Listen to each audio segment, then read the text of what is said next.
करूँगा कि आपको मैं माध्यम बनूँ आपकी स्थिति से हीलिंग की स्थिति तक ले जाने में। ये शॉर्ट इंट्रोडक्शन है। Whatever your disease process, whatever your problems will take you to a solution. वो चाहे इन्फेक्शन हो, चाहे वो कैंसर हो, चाहे वो कुछ भी हो। तो ये आपको सुन के लग रहा होगा कि ये बड़ी बातें, यहाँ पर तो मुंबई में बड़े बड़े हॉस्पिटल्स हैं। मैं एक से पोस्ट ग्रेजुएशन किया हूँ, टाटा मेमोरियल से मैंने पोस्ट ग्रेजुएशन किया है अपना MBBS के बाद पढ़ाई। तो we have been through the thick and thin of any and many things in life. और आज जब मैं प्रैक्टिस करता हूँ तो हमारे पास ही लोग पेट CT के लिए, CT स्कैन के लिए, MRI के लिए, अल्ट्रासाउंड के लिए आते हैं। हमारा रोल शुरू होता है जब माँ के पेट में बच्चा आता है। आप एक ब्लड टेस्ट कराते हैं। ब्लड टेस्ट 100% टेस्ट नहीं है। 100% test is an ultrasound. It's a radiologist job.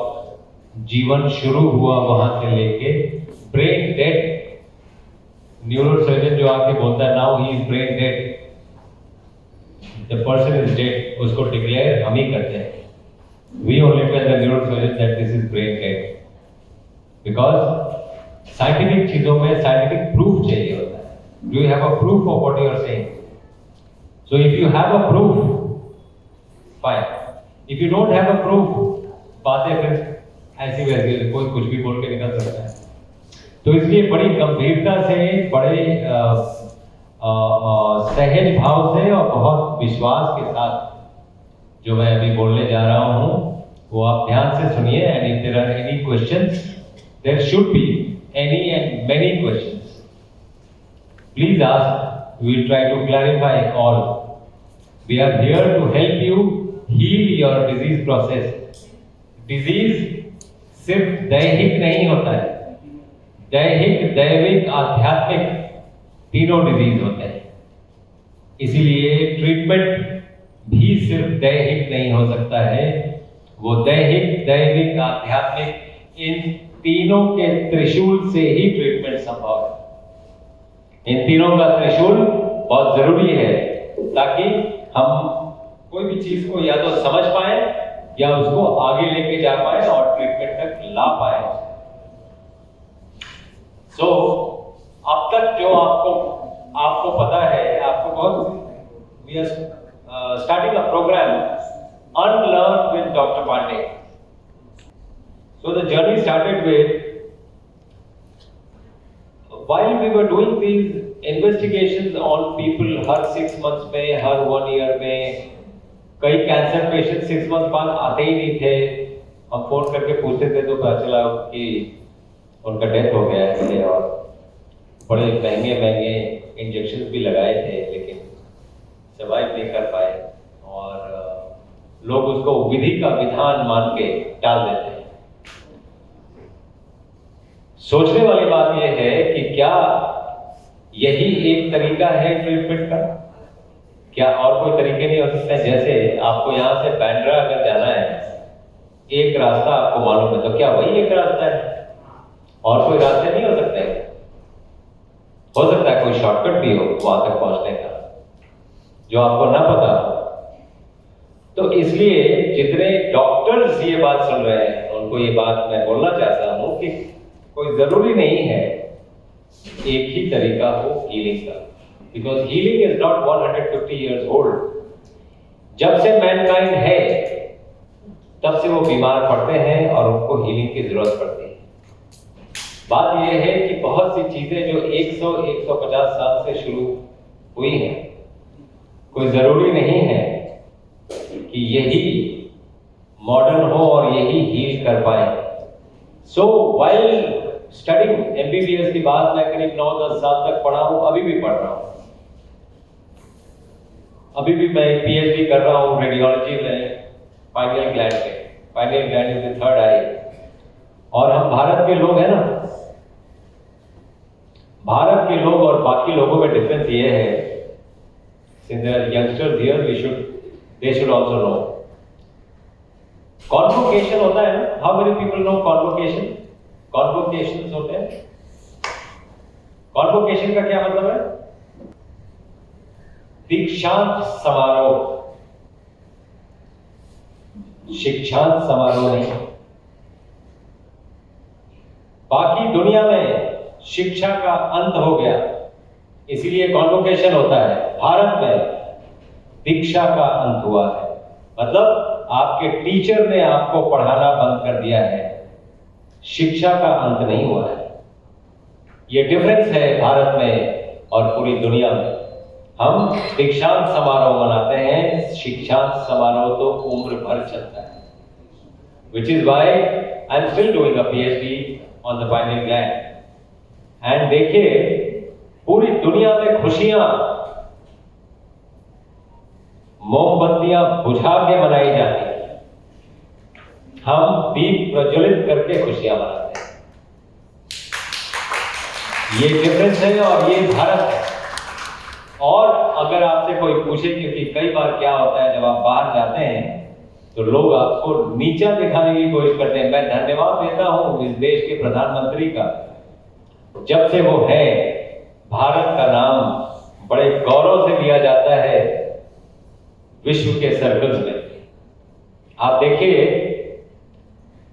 Normally आपको बहुत संकीर्ण और आपको कुछ मालूम नहीं है ऐसे करके बताया जाएगा, जबकि बड़ी सिंपल सी बात यह है कि जो भी वो भाषा बोलते हैं और जो भी बातें करते हैं, जिन लोगों को संस्कृत आती है, मुझे संस्कृत आती है, मैं तो ये प्रूव कर सकता हूं कि आप जो भाषा भी बोल रहे हैं वो भी भारत से चुराई हुई भाषा है। If there are doctors here, this part of the brain is called cerebrum in English, cerebral hemispheres. इसको अगर आप गूगल में भी टाइप करेंगे वो बोलेंगे ग्रीक से आया है। ग्रीक में सेरेब्रम कुछ ऐसा नाम है, लेकिन इसको बोलते हैं सेरिब्रम इंग्लिश में, और संस्कृत में शिरोब्रह्म कहते हैं। शिरोब्रह्म, सेरिब्रम। ऐसा नहीं लगता है कि बिल्कुल ऐसे करके चोरी किया गया है, लेकिन गूगल आपको ये बात नहीं बताएगा।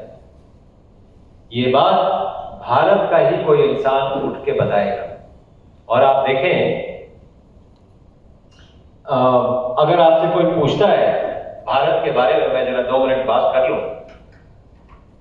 डिफरेंस क्या है? हर वर्ड का, जो भी वर्ड है उसका एक विलोम होता है। जैसे सुख का विलोम क्या है? दुख, है ना? ऊंच का विलोम क्या है? नीच। अंदर का विलोम क्या है? तो मैरिज का विलोम क्या है? डिवोर्स, है ना? निकाह का विलोम क्या है? विवाह का विलोम क्या है? संस्कृत में ऐसी कोई वर्ड बनी ही नहीं। ये भारत है, ये भारत है और ये भारत का कल्चर है। Next time when somebody asks you Bharat का क्या है और भारत का कल्चर क्या है, उसको ये बात बतानी जरूरी है कि भारत ऐसे। एनीवे, हमारी कोशिश हमेशा ये होती है और रही है कि पेशेंट अगर कोई, एक तो कोई ढोल बजा के हमारे पास आता नहीं, हमारे पास दुख में लोग आते हैं, उसका दुख कितना कम कर सके, उसका दुख कितना अपने यहाँ ही खत्म कर सके, उसको आश्वासन देके भेज सके कि वो ठीक हो जाएगा, और वैसा काम करें ताकि वो ठीक हो जाए। इसी में निरंतर लगे हुए हैं। कोरोना के टाइम से भी स्टार्टेड।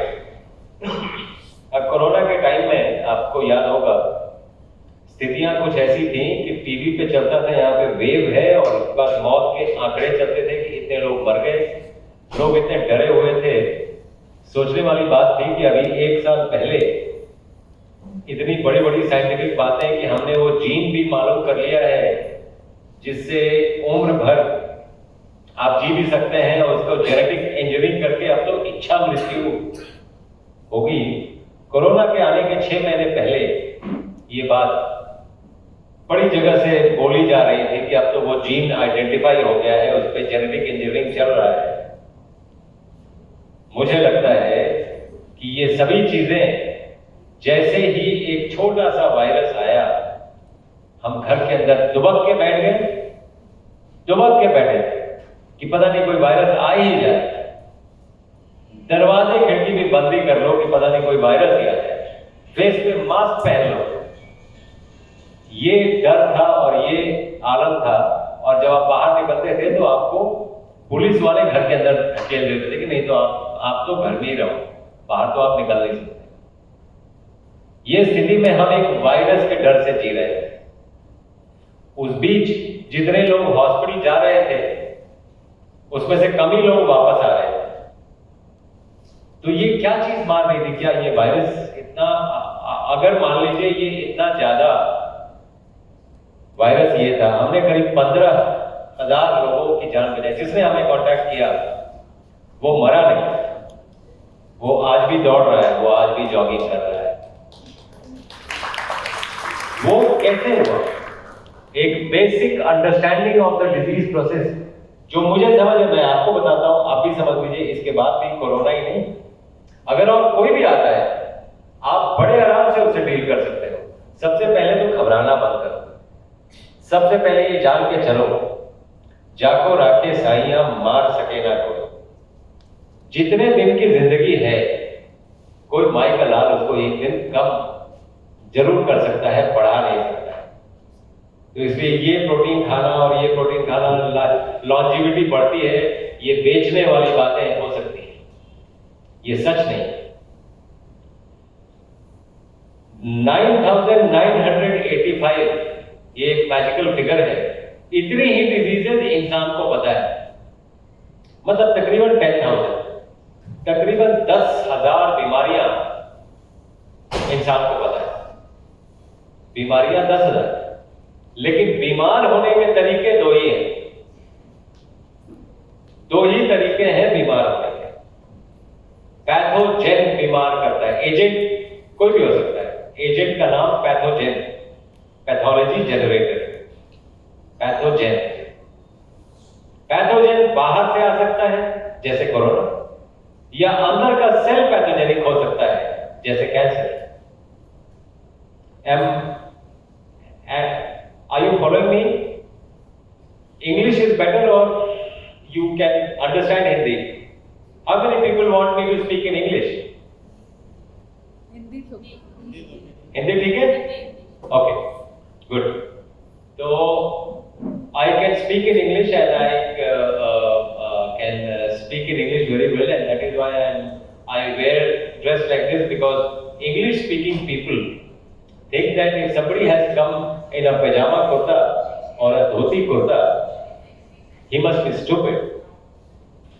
उनको उनकी भाषा में जवाब देना बहुत जरूरी है कि तुम्हारे से ज्यादा बेहतर इंग्लिश हम भारतीय बोलते हैं। तो ये इस गफलत में रहने की जरूरत नहीं है कि हम इंग्लिश स्पीकिंग है, वी आर फ्रॉम इंग्लैंड। मुझे एक्चुअली ब्रिटिशर्स से चिढ़ बहुत। Nonetheless, that is a separate story. We'll talk about it later. 9,985 diseases. बीमार होने के तरीके सिर्फ दो। पैथोजेन बाहर से आएगा जैसे कोरोना, या अंदर का सेल पैथोजेनिक हो जाएगा जैसे कैंसर, जैसे ऑटोइम्यून डिजीज, जैसे ब्लड प्रेशर, जैसे डायबिटीज। ये अंदर का सेल पैथोजेनिक हो गया। बाहर से अगर कोई आता है, अगर पाकिस्तान अटैक करता है, हमें हार्डली हमारे ख्याल से 20 घंटे लगेंगे उसको ठिकाने लगाने के लिए, ओनली 20 आवर्स। तो ये बॉडी, हमें प्रॉब्लम बाहर के दुश्मनों से है ही नहीं, हमें प्रॉब्लम अंदर के दुश्मनों से है। और सिर्फ भारत को ही नहीं, आपकी बॉडी को भी प्रॉब्लम अंदर के दुश्मन, घर का भेदी लंका ढाए। तो ये जो अंदर के सेल हैं, जैसे कैंसर, जैसे ऑटोइम्यून डिजीज, हम ठीक नहीं कर पा रहे हैं क्योंकि ये बॉडी के सर्विलांस सिस्टम जो पैथोजन को मारता है, चाहे वो बाहर से आए चाहे वो अंदर से हो, बॉडी में एक सर्विलांस सिस्टम है। अच्छा, कितने लोगों को लगता है कि मंदिर में भगवान होता है? मस्जिद में, गुरुद्वारे में, चर्च में किसी ने तो देखा ही होगा, नहीं? हम रोज जाते ही हैं। उधर पे भगवान देखे क्या? या गॉड, या फिर अल्लाह, या वाहिगुरु, ये सब आपके अंदर बैठे हुए हैं, आप बाहर कहां ढूंढ रहे हो? और जो अंदर बैठा हुआ है, इसी का नाम इम्यून सिस्टम है। ये आपको अच्छी अच्छी चीजों से मना भी करता है करने के लिए। जो अंदर से आवाज आती है वो इम्यून सिस्टम की आवाज है। इसी इम्यून सिस्टम को अपनी अपनी पूजा पद्धति के मतलब हिसाब से आप जो भी नाम देना चाहें दें, but we need to understand कि ये सभी चीजें आपके हेल्थ के लिए बनाई गई हैं। जितनी भी पूजा पद्धतियां ठीक से देख लें, आपका सर्कैडियन रिदम सेट करती हैं, फास्टिंग आपका इम्यून सिस्टम को बूस्ट करता है, कई चीजें आप देखेंगे कि ये सभी चीजें आपके हेल्थ के लिए बनाई गई हैं। Today we are going to talk about let food be thy medicine. आप मेडिसिन के चक्कर में क्यों हैं? क्या मेडिसिन ही एक तरीका है? और यकीन करके चलिए, मेडिसिन चाहे एलोपैथिक हो, चाहे वो आयुर्वेदिक हो, चाहे वो होम्योपैथिक हो, मेडिसिन का रास्ता क्योर का रास्ता नहीं है। मेडिसिन का रास्ता मैनेजमेंट का रास्ता है, कभी भी क्योर नहीं होगा। आप इस मृग तृष्णा में उम्र भर घूमते रहेंगे कि नहीं एलोपैथी ठीक नहीं है, आयुर्वेद ठीक है, नेचुरोपैथी ठीक है, उसमें वहां पर वो दवा मिल गई, आप इसी भटक में घूमते रहेंगे और जवाब आपकी नाभि में था। मृग जो है पूरे जंगल में घूमता रहता है, कस्तूरी ढूंढते ढूंढते, पता चलता है कि उसकी नाभि में ही पूरे जंगल में घूमता रहता है। सो मेडिसिन का रास्ता क्योर का रास्ता नहीं है। क्योर का रास्ता बिना मेडिसिन के रास्ता ही हो सकता है। मेडिसिन का रास्ता क्योर का रास्ता नहीं हो सकता है। तो फिर उसको अगर बूस्ट करना है तो क्या चीज चाहिए? Let food be that medicine. मैं आपको आज मैं स्लाइड्स नहीं दिखा पा रहा हूं, अदरवाइज मैं आपको दिखाता। किसी ने, आपने बादाम कितने लोगों ने ठीक से देखा है?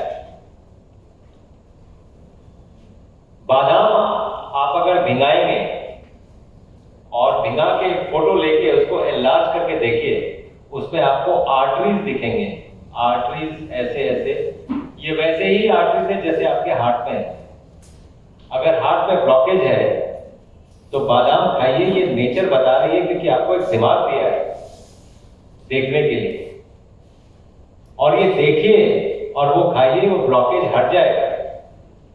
So there are foods which are angiogenic, there are foods which are angiolytic. एंजियोलाइसिस की कब जरूरत पड़ती है? कैंसर में, जैसे आप सर्जरी करके निकाल देते हो ट्यूमर को, क्या वही एक तरीका है? हम ऐसे फूड्स आपको देंगे कि वो ट्यूमर वहां से उसका ब्लड सप्लाई ही कट जाएगा, वो सर्जरी का काम करेगा। That is called angiolysis. उसके वो ब्लड सप्लाई को ही काट दिया गया तो वो ट्यूमर, सर्जरी में यही करते हैं। हार्ट में ब्लॉकेज हो गया, बाईपास सर्जरी करना जरूरी है। वो डॉक्टर अच्छा है, डॉक्टर पांडा ही क्या बहुत अच्छा है, वो he has come from Odisha and he is a good surgeon. अरे भाई, क्या हमारे पास एंजियोजेनिक फूड्स हैं? क्या हम एंजियोजेनेसिस कर सकते हैं? Yes, we can do it. So there are angiogenic foods. आप प्रूफ चाहिए ना आपको, आप एक एंजियोग्राफी कराओ, देखो सारे ब्लॉकेज है, 6 महीने बाद फिर एंजियोग्राफी करा लो और देख लो कितने ब्लॉकेजेस खुल गए, कितने नए आर्टरीज फॉर्म हो गए। बाईपास नेचर ने कर दिया, और नेचर जो काम करती है वो बहुत ठीक से करती है, उसमें कहीं कोई कॉम्प्लिकेशन नहीं होता है। इसलिए let food be thy medicine. आप देखें, और फूड्स को कई बार क्वांटम बनाना पड़ता है। हम में से कितने लोग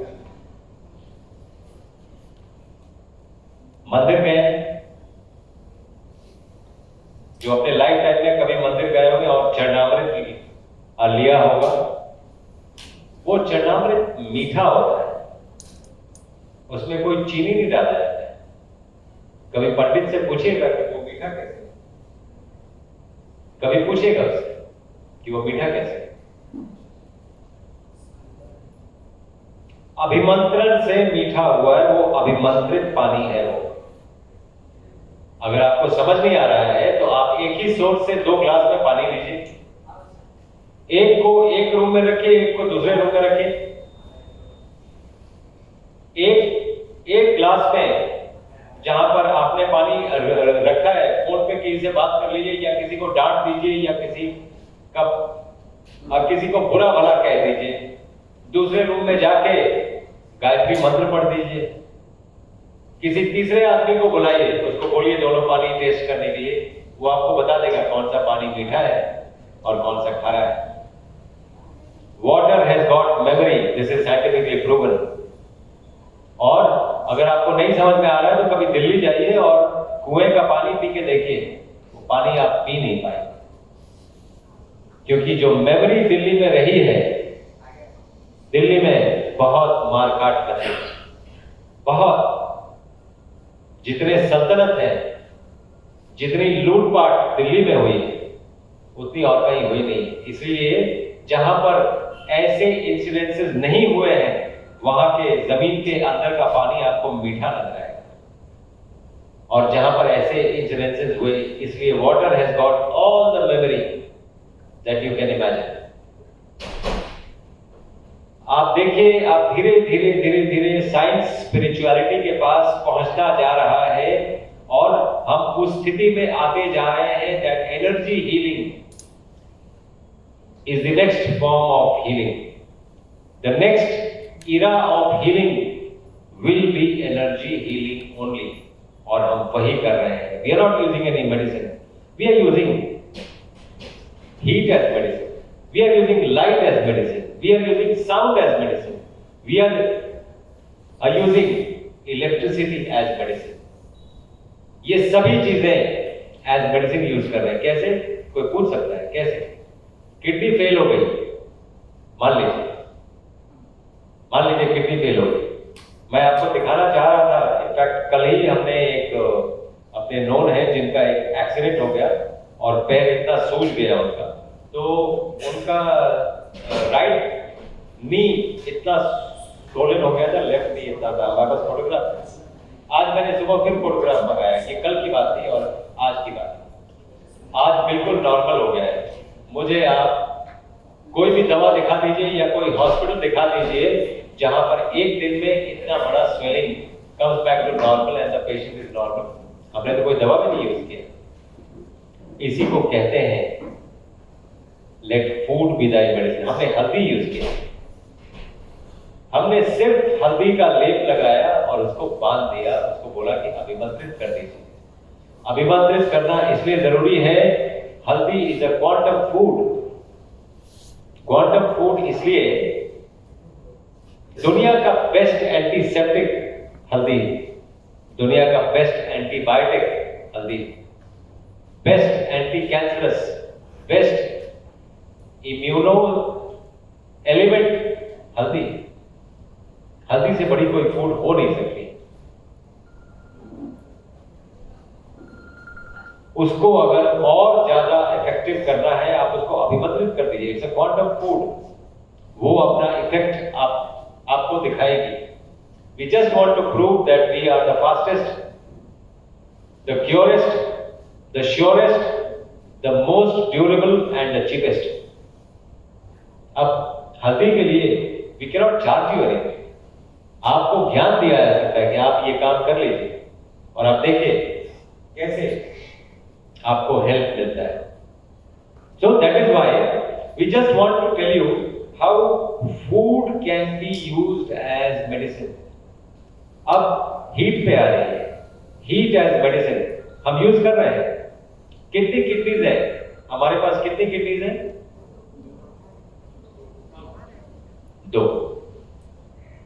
3 किडनीज है, दो को आप किडनी के नाम से जानते हैं। तीसरी भी किडनी है जिसको स्किन कहते हैं।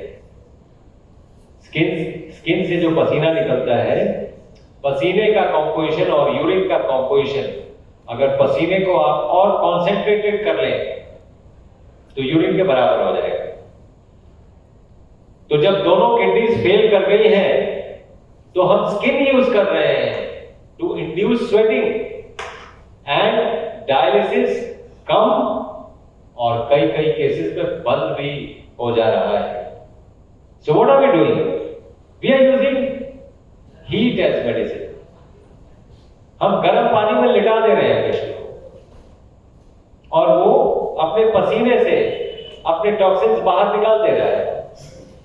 What needs to be understood here is, अब तक आपने जो लर्न किया है, कितना ब्लड प्रेशर होना चाहिए? If I ask you sir, कितना ब्लड प्रेशर होना चाहिए? 128, राइट? ये सबको पता है ना? इसको अनलर्न करना जरूरी है। अगर कोई किडनी फेलियर का पेशेंट है तो बॉडी कैसे रिएक्ट करेगी? बॉडी को अपने ब्लड में से टॉक्सिन्स निकालने हैं। टॉक्सिन्स निकालने के बॉडी के पास तरीका है किडनी में से फिल्टर करना। अगर किडनी श्रिंक कर गई है तो रीनल टिश्यू कम है तो बॉडी क्या करेगी? ब्लड का प्रेशर बढ़ाएगी ताकि इसमें से पुश कर पाए। आपने वो प्रेशर कम कर दिया, आप रीनल फेलियर में सहायक हो रहे हैं। आप रीनल फेलियर नहीं चाहते हुए कॉज कर रहे हैं क्योंकि आपको वो 120/80 का फिगर अचीव करना है। पता नहीं आपको कोई प्रेसिडेंट अवार्ड मिलने जा रहा है। 120/80 अगर आपका 10 साल तक रहा तो प्रेसिडेंट आपको अवार्ड देने जा रहा है क्या? भारत रत्न मिलने जा रहा है क्या? कुछ काम जिसको शोभा देता है उस पर छोड़ देना चाहिए। इस बॉडी को क्या लगता है? बॉडी स्टूपिड है, क्योंकि मॉडर्न मेडिसिन सोचती है बॉडी स्टूपिड है, जो भी करना है हमें करना है। बॉडी तो स्टूपिड है, बॉडी तो कुछ नहीं जानती। मैं आपको दिखाऊं बॉडी क्या क्या जानती है, आप सरप्राइज हो जाओ। आप सोचो, आप सोए हो, सुबह उठ के आपको यूरिनल जाना है। अगर ये थॉट भी आया कि यूरिन करने जाना है, the moment this thought comes, body कैसे एक्शन में आती है आपको दिखाता हूं। कौन कौन से मसल्स आपकी आंखें खोलेंगे, कौन कौन से मसल्स आपको बेड से उठाएंगे, उठा के बैठाएंगे, बैठा के खड़ा करेंगे, खड़ा करके आपको बैलेंस करेंगे, घुमाएंगे, कितने दूर तक आपको स्टेप्स चल के जाना है, कौन कौन से मसल्स काम करेंगे, कौन से कॉन्ट्रैक्ट करेंगे, कौन से रिलैक्स करेंगे ताकि आप वहां तक जा पाए, यूरिन कर पाए, वहां से घूम पाए, वापस बेड पे आ पाए और लेट पाए। ये बॉडी उसी सेकंड में प्लानिंग कर लेती है जिस सेकंड ये थॉट आया कि यूरिनल जाना है। You think the body is stupid? Body exactly knows what to do. और बॉडी के इंटेलिजेंस को क्वेश्चन मत करिए, उसके साथ रहिए। कोरोना में हमने एग्जैक्टली यही किया। मैं आपको बताता हूं कैसे। सबसे पहले वायरस, बैक्टीरिया, फंगस जो भी है वो अगर अटैक करेगा, बाहर से आएगा, तो बॉडी क्या करेगी? बॉडी चुप तो नहीं बैठेगी, कुछ तो करेगी। What will the body do? The body will raise temperature. क्यों टेम्परेचर रेज किया? To kill the virus. पूरी दुनिया क्या कर रही है? टेम्परेचर कम कर रही है। क्या हम बॉडी को हेल्प कर रहे हैं कि हम कर रहे हैं? हमें ये बात समझना पड़ेगा। टेम्परेचर से मौत नहीं होगी। You are not going to die. Temperature से डिहाइड्रेशन होगा, डिहाइड्रेशन से हाइपरकैप्निया होगा, हाइपरकैप्निया से डेथ संभव है, वेरी रेयरली लेकिन संभव है। उसके प्रोसेसेस डिलेड है। आप फट से टेम्परेचर क्यों कम कर रहे हो? ये बॉडी का रिस्पॉन्स है। It is a divine response. Temperature आपका दोस्त है। टेम्परेचर से मैक्सिमम क्या होगा? डिहाइड्रेशन हो जाएगा। आप हाइड्रेट करो ना। हमने एग्जैक्टली यही किया। हमने कोई टेम्परेचर कम नहीं किया, हमने पानी पिलाया। 24 घंटे तक आप पानी पिलाइए। जो मैं अब तक स्टेज 4 कैंसर्स का भी, उनको भी कोरोना हुआ था, मैक्सिमम लोगों का तो 8 से 10 घंटे में फीवर डाउन हो गया। कुछ जो टर्मिनली इल पेशेंट थे उनको 24 घंटे भी लगे, लेकिन 24 घंटे में टेम्परेचर डाउन होना ही है। और बॉडी टेम्परेचर तभी डाउन करेगी जब एक एक वायरस को मार देगी। ये बॉडी का प्रिसीजन है काम करने का। उसको हेल्प करिए, हाइड्रेट करिए उसको। तो हमने पानी दिया 5 लीटर, और हमने एक प्रोटोकॉल बनाया है। आप अगर @डॉक्टर अवधेश पांडे आप अगर YouTube में टाइप करेंगे तो आप मेरे YouTube चैनल पे चले जाएंगे। उसको आप जरूर सब्सक्राइब कर लीजिए, क्योंकि मैं जो इंफॉर्मेशन देता हूँ नॉर्मली आपको कहीं भी नहीं मिलेगा, ना किसी टेक्स्ट बुक पर मिलेगा ना। लेकिन जीने के तरीके हैं ये, जीने के नुस्खे हैं ये। जैसे for example, let me ask a girl, अगर आपके होंठ फट जाते हैं तो आप क्या करती हैं? कुछ वैसलीन लगाएंगी, कोई नारियल तेल लगा लेगा, है ना? तो कितने दिन लगते हैं ठीक होने में? 3-4 दिन। हाँ, 3-4 घंटे में ठीक करना चाहते हैं क्या?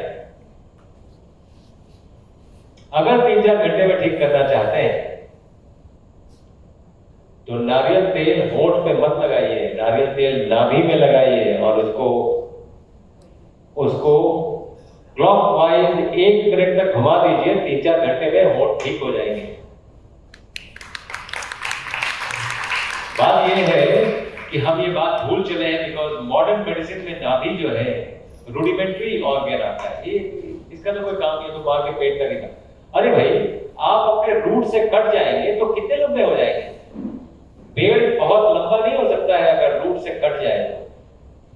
रूट से जुड़े रहिए, उसका भी फायदा उठाइए, लंबाई का भी फायदा उठाइए और दुनिया में सबसे आगे बढ़िए।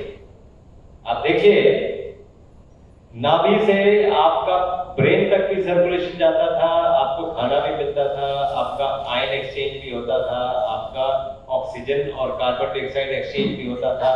अचानक पैदा होने के बाद ये स्टूपिड हो गया। अगर मॉडर्न मेडिसिन को ऐसा, तो मैं एक चैलेंज क्वेश्चन पूछना चाहता हूं with folded hands. I am not challenging the wisdom of the world. Folded hand से मेरा ये क्वेश्चन ये है कि आपकी नाभि में कॉटन कौन रखता है भाई? आपकी नाभि में कॉटन कहां से आता है? कभी आपने सोचा? कपड़े से आता है। अगर जो लोग कपड़े नहीं पहनते हैं उनकी नाभि में भी कॉटन आता है। उनका कहां से आता है? क्योंकि कई लोगों को लगता है कि कपड़े से आ गया, वो अब बनियान से आ गया, तो आपकी नाभि में कॉटन कहां से आता है? इस कुछ मंत्र होते हैं जो एक टेक्नोलॉजी से, जो आप बात कर रहे हैं, जैसे मैं बात कर रहा हूं, ये वाइब्रेशंस कॉज कर रहे हैं। ये मंत्र भी यही काम करते हैं, इससे ज्यादा करते हैं। इस वायु, ये जो मंत्र है, एक तंत्र से, तंत्र इस टेक्नोलॉजी, एक तंत्र से इस यंत्र को चलाते हैं और वो बिगिन आपके नाभि से होता है। इसीलिए ओम की ध्वनि आपके नाभि से निकलती है और ये पूरा का पूरा सर्किट आपकी नाभि से चलता है। इसीलिए जब मशीन जहां से चलती है, कई बार वेयर एंड टेयर में वहां पे कॉटन आ जाता है। वो एनवायरनमेंट से कैप्चर करती है, उसका कपड़े से कोई मतलब ही नहीं। आपके कपड़े से आप कपड़े ना पहने, आपके नाभि में फिर भी रहे। So that is a viable organ and वो बहुत वाइब्रेंट है। उसको रूडिमेंट्री ऑर्गन ना समझें। मैं आपको इसलिए बता रहा हूं कि मैं पाइनियल ग्लैंड पे पीएचडी कर रहा हूं। आप आश्चर्य करेंगे कि मेडिकल साइंस में पाइनियल ग्लैंड पे बहुत कम काम किया गया है। तो मैं जहां से भी स्क्रिप्चर्स से, अब मुझे वेदों से उठाना पड़ रहा है, मुझे इतिहास से उठाना पड़ रहा है, मुझे इजिप्ट के इतिहास से उठाना पड़ रहा है, क्योंकि वहां पे थर्ड आई पे काफी काम हुआ है अपना ये पूरा करने के लिए। What we are trying to prove is, अगर पाइनियल ग्लैंड को हमने डीकैल्सिफाई कर दिया किसी तरीके से, तो स्टेज 4 कैंसर को हम यू टर्न दिलवा सकते हैं। मैं इस तरीके में लगा हूं कि बहुत सिंपल तरीके क्या हो सकते हैं कि पाइनियल ग्लैंड को हम डीकैल्सिफाई कर पाए। आप अगर सभी लोग सीटी स्कैन कराएंगे बियॉन्ड द एज ऑफ 25, आपका पाइनियल ग्लैंड धीरे धीरे कैल्सिफाई होता जाता है। मरने के पहले वाले इंसान को अगर उसका सीटी स्कैन करिए, उसका पाइनियल ग्लैंड पूरा कैल्सिफाइड है। तो जैसे जैसे आपका पाइनियल ग्लैंड कैल्सिफाई हो रहा है, आपकी उम्र खत्म होती जा रही है। अगर उसको और बढ़ानी है तो उसको डीकैल्सिफाई करने का तरीका आना चाहिए आपको, जो हम कर रहे हैं। We are already working on it. मैं पेपर भी लिख रहा हूं उस पर, और इसी पे अपना पीएचडी का टॉपिक भी। तो this is how we are just using food as medicine. और पाइनियल ग्लैंड को कैल्सिफाई, आप सरप्राइज हो जाएंगे क्या चीज करती है। कितने लोग टूथपेस्ट यूज करते हैं यहाँ पे? अरे 2-3 हाथ दिख रहे हैं, बाकी लोग नहीं करते क्या? सब लोग करते हैं टूथपेस्ट, सभी यूज करते हैं? नहीं करते। अरे क्या बात, क्या यूज करते हैं सर? मैं तो केला यूज करता हूँ। बहुत बढ़िया। जो खाने का केला होता है, केला यूज करता हूँ। बहुत बढ़िया, बहुत बढ़िया। आप बैठिए। आपका फिजिक बता रहा है कि आप सिर्फ केला ही नहीं यूज करते होंगे, आप बहुत अच्छा स्मेल भी करते होंगे। आप देखिए, वही लोग बैड स्मेल करते हैं जो टूथपेस्ट यूज करते हैं। आपको सुन के बहुत आश्चर्य लग रहा होगा, आपको सुन के बहुत आश्चर्य लग रहा होगा।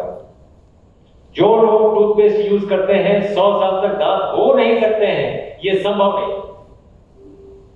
अगर 100 साल तक आपको 32 दांत चाहिए, वो टूथपेस्ट के बिना वाला रास्ता होगा, टूथपेस्ट वाला रास्ता नहीं हो सकता। So what you are doing is, आप रोज वो माइक्रो ब्रिसल्स जो है, इतने हार्ड चीज आप अपने गम्स में रोज ऐसे रगड़ रहे हो। वो क्या करता है, माइक्रोवैस्कुलेचर में इट कॉजेज रेंट। आपको रोज बहुत माइक्रोवैस्कुलर अल्सर्स आप कॉज कर रहे हो। और दूसरी बात, आपको अगर जल्दी है तो झाड़ू की तरह मारते हो, आप गए जल्दी ब्रश करें, पता नहीं किसका मुंह है, मेरा तो नहीं है, इस हिसाब से हम ब्रश करते हैं। और नॉर्मली आप पूरे के पूरे गम्स को आप उसमें माइक्रोवैस्कुलेचर में इंजरी कॉज करते हैं। उस इंजरी को दिन भर बॉडी हील करती है। जब हीलिंग होगा तो पस फॉर्मेशन होगा, इसीलिए आप बैड स्मेल करते हो। आपको बात समझ नहीं आती। आप एक काम करो मेरे बोलने से, आप 1-2 दिन हल्दी यूज करके देखो और उंगली यूज करके देखो, आपके दांत ज्यादा वाइट होंगे, आप ऑसम स्मेल करोगे। आपको दिन भर, और प्लीज 2 बार ब्रश करने की तो जरूरत ही नहीं पड़ेगी। बड़ी बात यह है कि कोई ऐसा टूथपेस्ट FSSAI से पास नहीं हो सकता है जिसमें फ्लोराइड नहीं है। और मुझे कोई डेंटिस्ट ये बता दे कि फ्लोराइड दांतों को बहुत अच्छा करता है, उनको लॉन्जिविटी देता है, कोई साइंटिफिक प्रूफ है आपके पास? फ्लोराइड न्यूरोटॉक्सिन है, पाइनियल ग्लैंड को कैल्सिफाई करता है।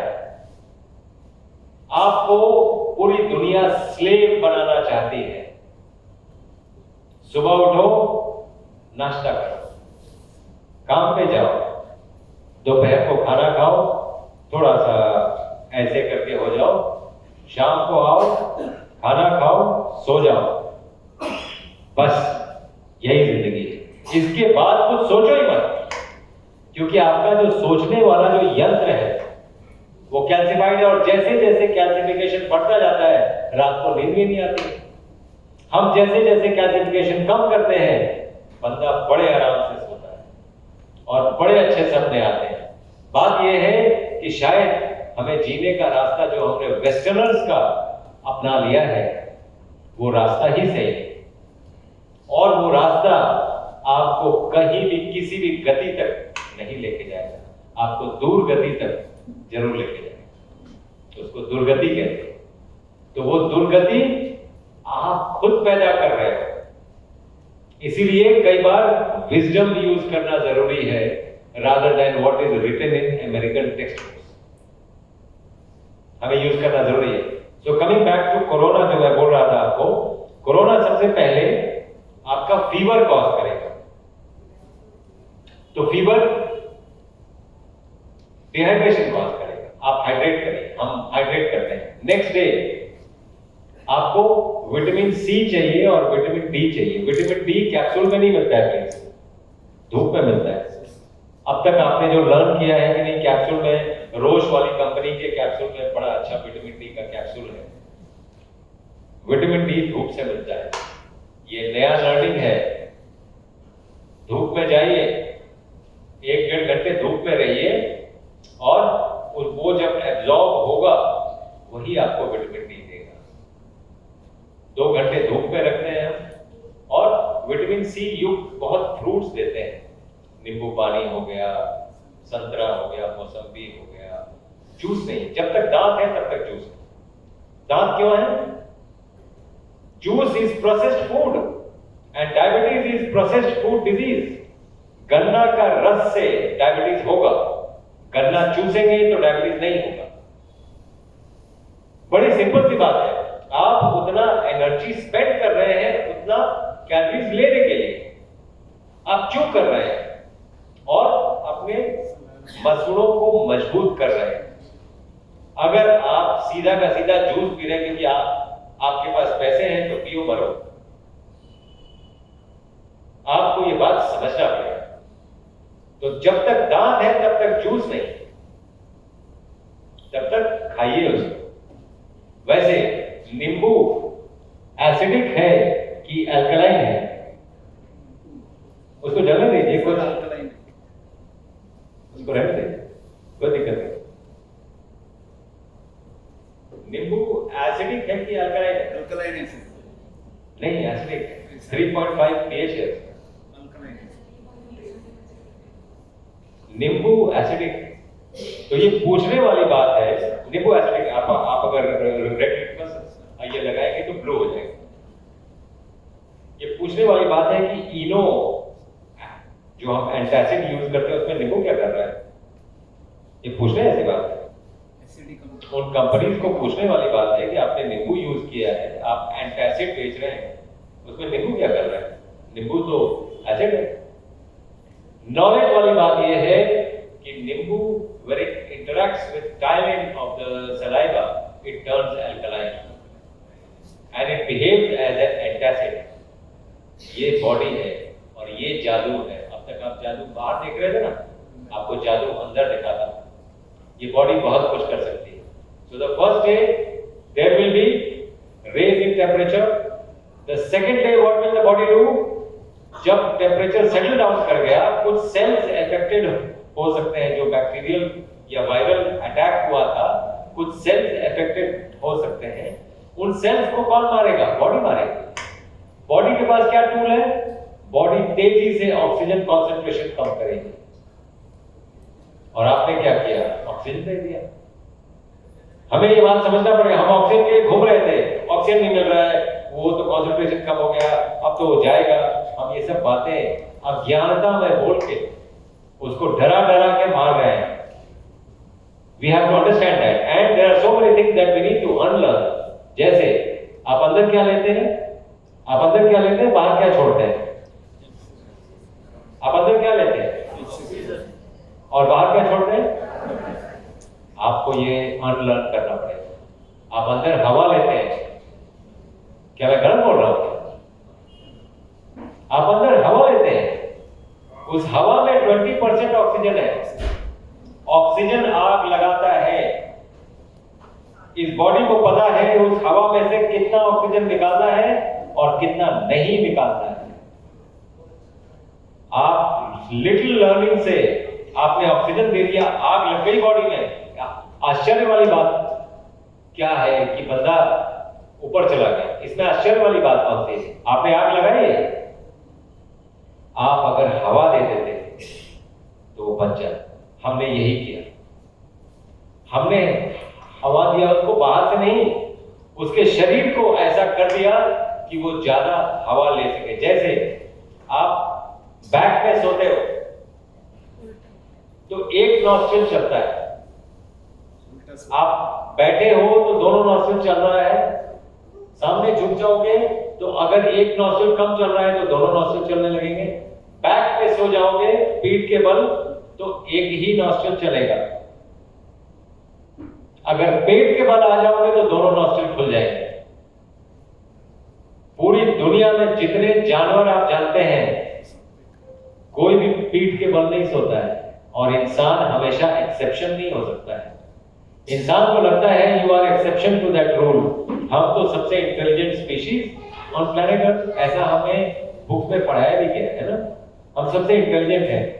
कुत्ते को रख लेते हैं, अरे बहुत सी चीजें कुत्ते से सीखो। बीमार पड़ता है सबसे पहले खाना छोड़ता है, आपको आज तक पता नहीं चला कि क्या खाना है क्या नहीं खाना है। बीमार के टाइम में अंडा खाएं कि नहीं खाएं, इस चक्कर में रहते हैं। उसको ज्यादा मालूम है आपसे, लेकिन आप अपने आप को ज्यादा इंटेलिजेंट समझते हो। उसको एग्जैक्टली मालूम है, एक बार सुन के बता देगा ये खाना जो आपने दिया है उसको खाना है कि नहीं खाना है। हमें नहीं पता चलता है और हम उसको स्टूपिड, अपने आप को ज्यादा इंटेलिजेंट समझते हैं। इसलिए कई चीजें हमें जानवरों से सीखने की जरूरत है। So the next day the body will decrease oxygen concentration. आपको सिर्फ पेशेंट को पेट के बल लिटा देना है, within 15 minutes 98% oxygen concentration आ जाएगा। 15 मिनट का पेशेंस रखिए प्लीज, 15 मिनट लगते हैं और 15 मिनट पेशेंट को बता दीजिए कि 15 मिनट में आ ही जाएगा, उसके हाथ में वो लगा दीजिए और उसको देखने दीजिए। 15 मिनट में 98% आपका ऑक्सीजन कॉन्सेंट्रेशन आ जाएगा। ये इतना सिंपल है, हमने इसको इतना कॉम्प्लिकेट किया क्योंकि बेसिक्स हमें पता ही नहीं। We don't know what basics are. इसलिए ये बातें जाननी बहुत जरूरी है, ये बातें समझनी बहुत जरूरी है। थर्ड डे पेशेंट आपको बोलेगा मेरे को ना नमक वाली कोई चीज खाने का मन कर रहा है, तो आप पिघल जाओ और उसको थोड़ा खिचड़ी दे दो 12 बजे, और चौथे दिन वो जॉगिंग करना शुरू कर देगा। कोरोना खत्म। बस इतने से ही आपको कोई दवा का नाम मिला क्या इसमें कि अमेरिका ने ये गाइडलाइन भेजा है कि ये दवाइयां जरूरी हैं? बिना कोई दवा के क्योर का रास्ता, कभी भी दवा का रास्ता हो ही नहीं सकता है। It has to be without drugs. आपको तरीका आना चाहिए, आपको मालूम होना चाहिए कि क्योर होगा कैसे। जैसे डायबिटीज मैं ऐसा कोई टाइप 2 डायबिटीज नहीं जानता हूं जिसको मैं 3 दिन में क्योर नहीं कर सकता। With in 3 days any diabetes, injection पे है बंदा, टैबलेट पे है, किसी भी चीज पे 3 दिन में सारी दवाइयां बंद, ब्लड शुगर नॉर्मल, ये क्योर होता है।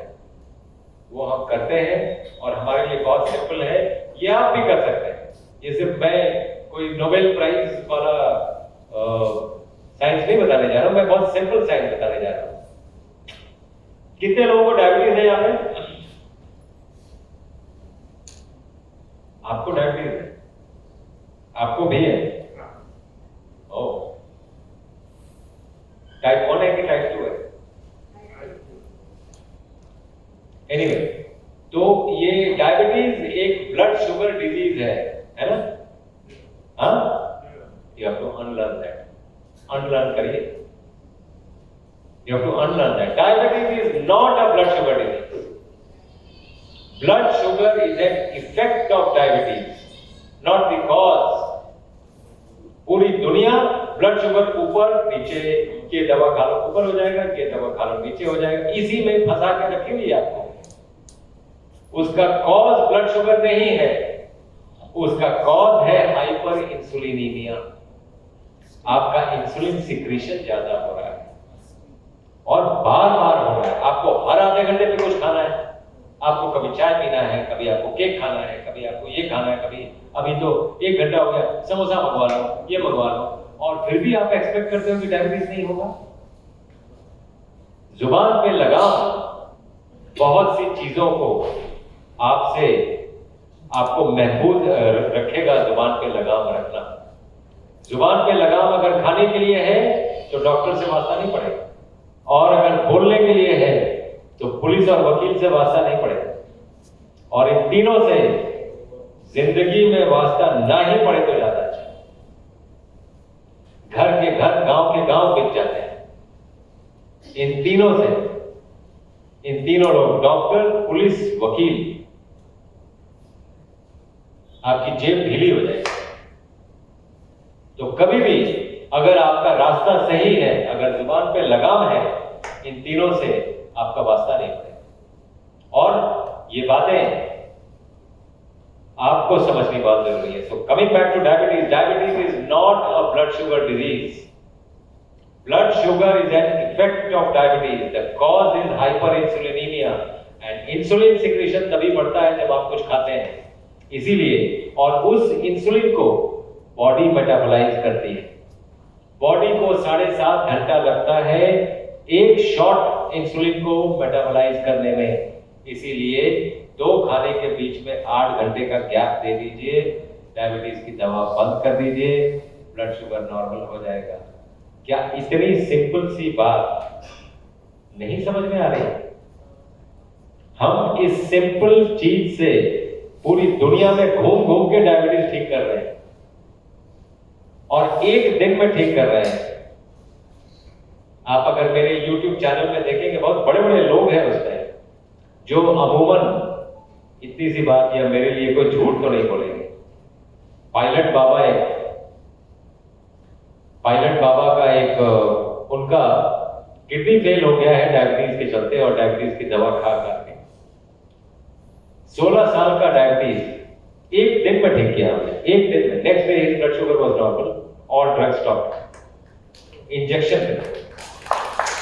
ये कहने का मतलब ये है कि चीजें इस बॉडी में, हेल्थ बहुत सिंपल है। डिजीज के लिए बहुत मेहनत करनी पड़ती है। आप लोग बहुत मेहनत करके ये सब डिजीज लेके आ रहे हैं। हेल्थ बहुत ही simple. Now coming to our क्या, okay, now coming to our एक और टॉपिक की बात करेंगे, and then we will involve everybody in questions, and we would want कि आप पर्टिनेंट क्वेश्चंस पूछें। पहली चीज जो आपको इंपॉर्टेंट है समझनी इज जुबान पे लगाम। अगर 8 घंटे का गैप दे देंगे 2 बार जुबान खोलने में खाने के लिए, वैसे तो बोलने के लिए भी थोड़ा जुबान कम ही यूज करेंगे, क्योंकि जो लोग जुबान यूज करते हैं वो नाक कम यूज करते हैं, तो उनका ब्रीदिंग आउट भी ना मुंह से होता है, जो ज्यादा बोलते हैं। और जो लोग कम बोलते हैं वो नाक से ब्रीदिंग करते हैं, हेल्दी होते हैं और खुश होते हैं। जो ज्यादा बोलते हैं वो ब्रीद आउट मुंह से करते हैं, वो नाक से नहीं करते हैं। जब आप नाक से ब्रीद इन और ब्रीद आउट करोगे, नाइट्रिक ऑक्साइड बनता है जो आपके आर्टरीज को डायलेट करके रखता है कि हार्ट अटैक नहीं होगा। इसीलिए जो लोग विपासना के लिए जाते हैं वहां पर कंपल्सरीली जुबान को बंद कर दिया जाता है, आप कुछ बोल ही नहीं सकते। एक दिन के बाद इंसान को फील होने लगता है, मैं तो बहुत हेल्दी फील कर रहा हूं, मैं तो इतना अच्छा कभी फील ही नहीं किया था, क्योंकि आपने बकवास करना बंद कर दिया। एक तो आपका बकवास, दूसरा उसका रिएक्शन कहते हैं। नहीं तो ठीक नहीं बोल रहा हूँ, गूगल में तो ऐसे लिखा है जुबान पे लगाम रखने की। तीसरा, इमरजेंसी सिचुएशंस में, मान लीजिए कोई इमरजेंसी हो गई, ये किसी को कोई पैरालिटिक अटैक हो गया, मुंह ऐसे टेढ़ा हो गया, या हाथ पैर नहीं काम कर रहे हैं, अचानक खाना खाने के बाद, ज्यादातर खाना खाने के बाद ही ये स्थिति होती है, आपने देखा हो। ज्यादातर आपको क्या करना है, क्या कर सकते हैं आप? हॉस्पिटल, वो डॉक्टर को फोन करो, एम्बुलेंस बुलाओ। हर घर में आपको ये जरूर मिल जाएगा। क्या है? अदरक है ना, इसको इमरजेंसी के तौर पे रखिए और उसको चू करके खा लीजिए। जैसे ही चू करेंगे, अगर उस समय आपको पैरालिटिक अटैक आ रहा होगा, हाथ नहीं चल रहा, अचानक आप देखेंगे हाथ चलना शुरू हो जाएगा। ये वंडर चीजें आपके घर में पड़ी हुई हैं। आप कहाँ पहाड़ ढूंढ रहे हो? आप कहाँ पहाड़ कभी हॉस्पिटल लेके आओ, हार्ट अटैक आया, आप यकीन करते हो, और मैं नहीं बोल रहा हूं, 2022 का नोबेल प्राइज पेप्राजीन रिसेप्टर्स पे है, जो नाइट्रिक ऑक्साइड बढ़ा के ब्लड सप्लाई बढ़ा देते हैं। पेप्राजीन रिसेप्टर्स मतलब पेपर के रिसेप्टर्स, पेपर मतलब मिर्ची, या तो मिर्ची हो या अदरक हो, दोनों के रिसेप्टर्स सेम। तो आप या तो मिर्ची खा लीजिए या फिर अदरक खा लीजिए, या दोनों का कॉम्बिनेशन चटनी अपने जीभ पे लगा लीजिए, हार्ट अटैक प्रिवेंट कर सकते हैं आप घर पे बैठ। और मैं I will not tell you anything that I can not prove by science. आप देखिए, हम लोग कैलकुलेट करते हैं मायोकार्डियल ब्लड फ्लो कितना इंक्रीज हुआ, कितना इंक्रीज हुआ। कोई एक ड्रग लिया आपने, जैसे सॉर्बिट्रेट आपने ले लिया, तो मायोकार्डियल ब्लड फ्लो कितना इंक्रीज हुआ। वो क्लेम करते हैं 2 ml पर क्यूबिक मिलीमीटर, वो क्लेम करते हैं, लेकिन उनका जो भी क्लेम हो, अदरक 5 ग्राम्स ऑलमोस्ट इतना बड़ा 8 ml पर क्यूबिक मिलीमीटर इंक्रीज कर देता है ब्लड सप्लाई। तो आपको क्या लेना चाहिए? Let food be thy medicine.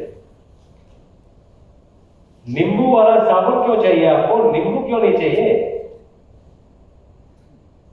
आप नींबू क्यों नहीं लगा सकते हैं? जो लोग नींबू लगाते हैं, या कभी ट्राई करके देखें, आपको लूफा की जरूरत नहीं पड़ेगी। नींबू is a loofah in itself. आप नींबू से रगड़िए, यू विल स्मेल ऑसम। साबुन जो लोग लगाते हैं वो बैड स्मेल करते हैं। आपको जब तक ये बात नहीं समझ में आएगी, तब तक नहीं समझ में आएगी जब तक आप एक्चुअली यूज नहीं करें। कभी यूज करके देखिए। और जो लोग साइंटिफिक हैं, कोई साइंटिफिक क्वेश्चंस पूछना चाहेंगे मुझसे, तो उनके लिए भी अपने पास मसाला सभी है, मैं आपको बताता हूं क्या। आपके स्किन का पीएच कितना है? 5.5, वो मैं आपको बता दूं। एसिडिक, स्किन इज एसिडिक, मरने के बाद एल्कलाइन हो जाता है स्किन। Acidic sir, right? बड़ी इंपॉर्टेंट बात है स्किन के लिए, बहुत लोग सुनेंगे, अगर बीच में बंद हो गया तो दिक्कत हो जाएगी। हाँ, तो स्किन इज एसिडिक 5.5। सोप का पीएच कितना है? Soap is alkaline. एसिड और एल्कली मिलके सॉल्ट बनाएगा, ये हमने स्कूल में पढ़ा। तो ये जो व्हाइट हेड्स जो आप ब्यूटी पार्लर में जाते हो निकलवाने के लिए, ये व्हाइट हेड्स सॉल्ट है। स्किन का पीएच कितना था? मिट्टी का पीएच कितना है? 5.5। क्या लगता था मिट्टी आपको फोन करके बताएगी? आप वेट कर रहे थे कि मिट्टी फोन करेगी कि नहीं, यार मुझे ही लगाओ, तुम सोप क्यों लगा रहे हो? तो मैं वो काम कर रहा हूं, मैं आपको बता रहा हूं। और कोई अगर ब्यूटीफुल होना चाहता है और बहुत ग्लेजिंग स्किन चाहिए, वो सोप से नहीं मिलेगा और क्रीम से नहीं मिलेगा। आप मिट्टी लगा के देखिए, आपके पास तो कैमरा है, हाथ कंगन को आरसी का एक सेल्फी ले लीजिए, मिट्टी लगाइए, एक सेल्फी लेके देख लीजिए, आपको खुद ही पता चलेगा। मिट्टी कौन सी? हाँ, मिट्टी आपके जरूर उसमें यूरिया और ये सब नहीं लगा होना चाहिए। मिट्टी बेशक आप अपने घर पे, हर घर में तुलसी का एक पौधा जरूर होगा। तुलसी अगर उसमें ग्रो करती है, वो मिट्टी आप ऑलरेडी अभिमंत्रित मिट्टी है, उसी को यूज करके देखिए। उसको थोड़ा सा आपको छानना पड़ेगा ताकि पत्थर वत्थर ना हो, थोड़ा सा फाइन मिट्टी हो। आप यूज करके देखिए, आप देखेंगे झुर्रियां चली जाएंगी। आप कभी ट्राई करके देखिए। जिन लोगों को लगता है कि लॉरियल के पास वो क्रीम आ गया है कि झुर्रियां चली जाएंगी, वो सिर्फ आपको बेच रहे हैं और आप खरीद रहे हैं। कोई झुर्रियां नहीं जाने वाली है। अगर वो जाएंगे तो वो इंटरनली जाएंगे, एक्सटर्नली कभी भी नहीं जाएंगे। इंटरनली आपको बहुत मेहनत करना पड़ेगा, स्किन को टाइट करने के लिए बहुत मेहनत करना पड़ेगा, और वो मेहनत आपको सांस से करना पड़ेगा। इसको प्राणायाम कहते हैं। मैं 20-22 तरह के प्राणायाम जानता हूं। मैक्सिमम लोगों को लगता है कि प्राणायाम इज ब्रीदिंग, है ना, अनुलोम विलोम एंड दैट इज ऑल। ये एक तरह का प्राणायाम है, कई तरह के प्राणायाम होते हैं, उससे आपका स्किन टाइट रहेगा। और pranayama is not breathing, please. Pranayama is प्राण का व्यायाम पूरे शरीर में। प्राण को हम पूरे शरीर में जब घुमा लेते हैं, वो हुआ pranayama. It is kick started by air. सांस उसको किक स्टार्ट करती है। सांस वैसे भी प्राण को किक स्टार्ट करती है। आपकी पूजा पद्धति में भी कभी आपने गौर किया? सांस से ही जीवन शुरू होता है। जीवन कैसे शुरू हुआ? पहला सांस लेके। जीवन अंत कैसे हुआ? तो अगर सांस पे काबू पा लिया तो जीवन पे काबू नहीं पा लिया। इसलिए जितने भी आपको तरीके आपको मिलेंगे योग के, ये जितने भी लोग हैं, जो लोग योग प्रमोट करते हैं, जो लोग स्पिरिचुअल हैं, ये सभी सांस की पद्धतियां हैं। चाहे वो आर्ट ऑफ लिविंग हो, चाहे वो साइंस ऑफ लिविंग हो, ये सभी सांस पे टिके हैं। और अगर सांस पे काबू पा लिया तो जीवन पे काबू पा लिया। आप देखिए, मैं आपको दिखाता हूं कैसे साइंटिफिकली। जो लोग हेल्दी होते हैं, हेल्दी किनको बोलते हैं? जो लोग योग, morning walk, jogging, swimming, dancing, weight lifting, gymming, ये सारा कुछ करते हैं, हेल्दी हैं। जो लोग नहीं करते हैं वो सिक हैं। तो आप जब ये सभी कुछ करते हो, ये सभी चीज में कॉमन क्या है? आप सांस ज्यादा लेते हो, सांस ज्यादा छोड़ते हो। चाहे आप योग कर लो, चाहे आप जॉगिंग कर लो, चाहे आप जिमिंग कर लो, चाहे जो मर्जी कर लो, आप सांस ज्यादा लेंगे, सांस ज्यादा छोड़ेंगे। जब भी सांस ज्यादा लेंगे, प्यास ज्यादा लगेगी, आप पानी पी लीजिए। तो आपने सांस ले लिया, पानी ले लिया, हेल्दी हो गए। आप किसी हॉस्पिटल में चले जाइए, आईसीयू में, जहां पर सिक पेशेंट्स हैं, किसी को कोई भी बीमारी, kidney, heart, lungs, liver, paralysis, accident, कोई भी तरह की बीमारी में पेशेंट आईसीयू में है, कोई भी तरह की दवाइयां चल रही हैं, दो चीजें आपको कॉमन दिखेंगी। एक ड्रिप चल रहा होगा और ऑक्सीजन चल रहा होगा, ये आपको कॉमन दिखेगा। इसका क्या मतलब है? सांस और पानी चढ़ाना पड़ रहा है। अगर यही ठीक से ले लेते तो सांस और पानी चढ़ाना नहीं। इसमें कहीं भी, इसमें जो हमारा झगड़ा होता है कि ये फूड में ज्यादा प्रोटीन है। अभी जो मैंने आपको हेल्थ और डिजीज के बीच में कहीं फूड का जिक्र आया क्या? आप बहुत सिंपल चीजों से ठीक हो सकते हैं। ये बात आपको मैं बता रहा हूं, आश्चर्य। आपकी दादी भी कभी बताती थी, आपकी नानी भी कभी बताती थी, आप उनको अनपढ़ समझ के, स्टूपिड समझ के छोड़ देते। आज मैं बताने आया हूं, और मैं ये बताने आया हूं आपको कि बहुत बार आपको ये लगेगा आप अपने जड़ से जुड़ेंगे जब तक नहीं, health will be an illusion. जड़ से जुड़ना बहुत जरूरी है। जब तक नहीं जुड़ेंगे तब तक इसी इल्यूजन में घूमते रहेंगे कि पता नहीं वहां जाऊंगा, वो हॉस्पिटल में जाऊंगा तो मेरा हेल्थ ठीक हो जाएगा। हॉस्पिटल डिजीज केयरिंग प्लेसेस है, हेल्थ केयर नहीं है। ये ठीक वैसी ही बात है जैसे जितने लाइफ इंश्योरेंस से बड़ा झूठ नहीं हो सकता है। वो लाइफ इंश्योरेंस नहीं है, वो डेथ इंश्योरेंस है। You are insuring death, you are not insuring life. वही हाल हेल्थ केयर का है आज के दिन में। हेल्थ केयर आपको खुद ही करना है, और आपको जागरूक होना है कि आप हेल्थ केयर कैसे करें।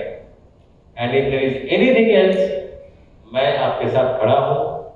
मैं आपको ये टाइम पे मेरे YouTube चैनल पे आपको दिखता जाएगा, मैं आपको बताता जाऊंगा। There are so many other things that we want to say, but I want to pause for some questions. उसके बाद अगर डिमांड होगी we will go forward, but I will pause for some questions if you want to ask. ये शायद आप भूल गए हैं, हम जो संकल्प लेते हैं, जब संकल्प लेते हैं तो जल को क्या बोलते हैं? गंगेश्च यमुनेश्च गोदावरी सरस्वती नर्मदे सिंधु कावेरी जलेस्मिन् सन्निधिं कुरु। आप देखिए वो हाथ के जल को लेके हमने पूरे भारत से जोड़ दिया उसको, पूरे भारत की नदियों से जोड़ दिया उसको। और आपको लगता है कि अगर वो इफेक्टिव नहीं है तो आपको मैं एक एक्सपेरिमेंट करने के लिए देता हूं। आप एक दिन अभिमंत्रित जल यहां पर लगाएं और अभिमंत्रित जल लेके जो गार्डन है वहां पर आप पोर कर दें। अगर आपको लग रहा है कोई प्लांट यहाँ पे मर रहा है, वो प्लांट में ग्रीन लीव्स आने शुरू हो जाएंगे उस अभिमंत्रित जल से। माली रोज पानी देता है, वो वैसे के वैसे ही है। ये फर्क होता है। You have made it quantum. आप एक्चुअली कभी करके देखें, आपको पता चलेगा। आप देखें जितने लोग, जितने देश अपने भोजन को पूजा करके खाते हैं वो सबसे लंबा जीते हैं। जापान सबसे बड़ा एग्जाम्पल है। जापान के लोग कभी भी बिना पूजा किए खाना खाते नहीं, और खाना भक्षण की स्थिति होती है। भोजन बोलना जरूरी है, क्योंकि वो आपको अन्न ब्रह्म है, अन्न ब्रह्म है। आप देखिए मिट्टी की आप जो बात कर रहे हैं, मिट्टी में बहुत से लोगों को इन्फेक्शन दिखता है। अरे मिट्टी क्या बात करते हैं, इन्फेक्शन होगा उसको। बहुत सी चीजें आपको 2 स्टेप पीछे लेने पड़ेंगे, ज्यादा पढ़ लिख गए हैं। जिस मिट्टी में वो ताकत है, बीज को पेड़ बना देती है, आपको खड़ा कर दिया मिट्टी ने, आपको इन्फेक्शन दिखता है। We have to unlearn many things that we have learned. Bacteria से इन्फेक्शन होता है, we have to unlearn this. आपको मालूम है बॉडी में कितने सेल्स हैं? मैं आपको साइंटिफिकली पूछ रहा हूं, बॉडी में कितने सेल्स हैं? आपका जीवन, let me ask a youngster, ये बॉडी मल्टी सेलुलर है कि यूनिसेलुलर है? Who will answer? Multi cellular है ना? मैं आपको बोल रहा हूं नहीं, इट्स यूनिसेलुलर। जीवन एक जाइगोट से शुरू हुआ था, एक सेल से, मदर्स वूम्ब में, उसको जाइगोट कहते हैं। उसका मल्टीप्लिकेशन से आप बने, और वो मल्टीप्लिकेशन नॉन सेक्सुअल था, तो आपको यूनिसेलुलर क्यों ना कहा जाए? वही सेल आपके ब्रेन में है, वही सेल आपके फिंगर टिप में है। मल्टीप्लाई होके आपने डिफरेंशिएट होके ये चीजें बन गई। तो आपके पास जितने सेल्स हैं, कितने सेल्स हैं? Any guess?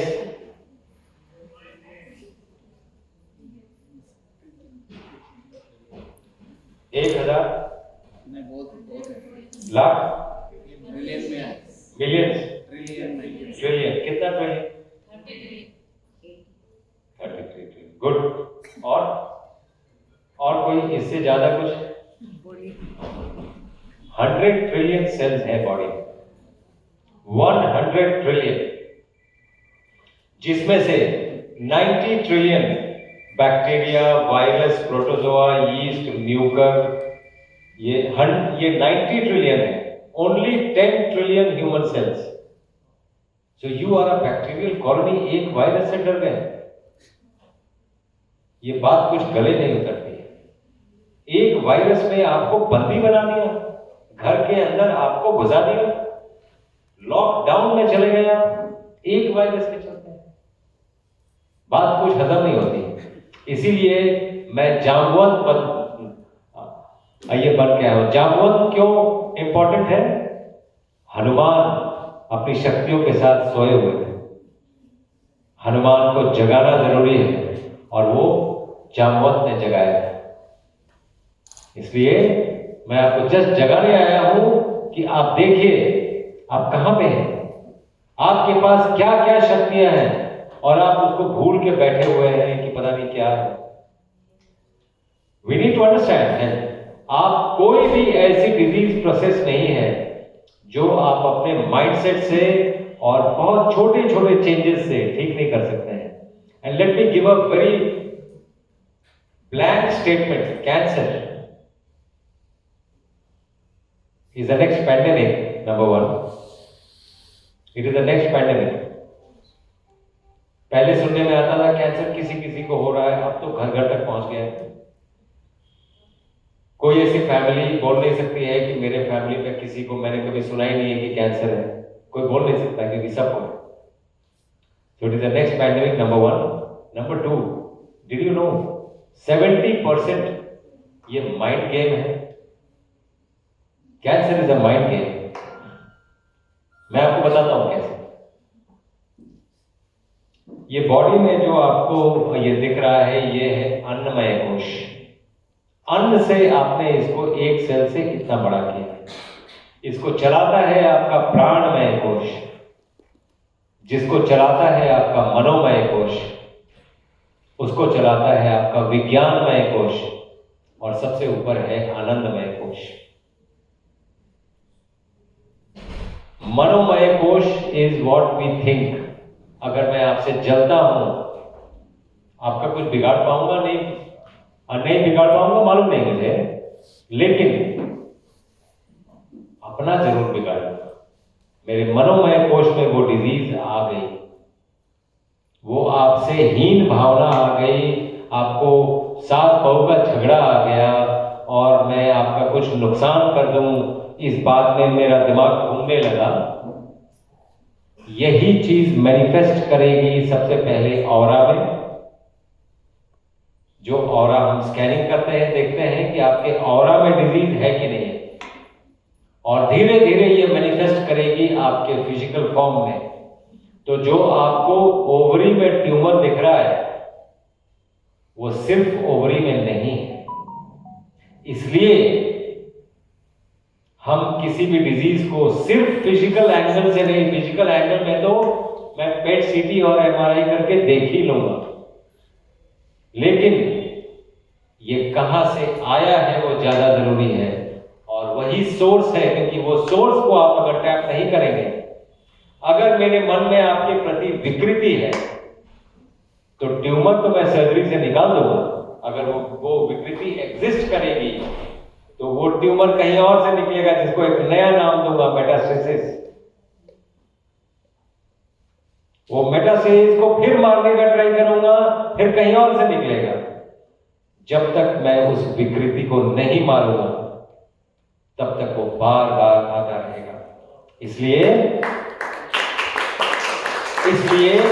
हम क्या करते हैं कि हम 3 pronged अप्रोच यूज करते हैं कैंसर पेशेंट्स के लिए।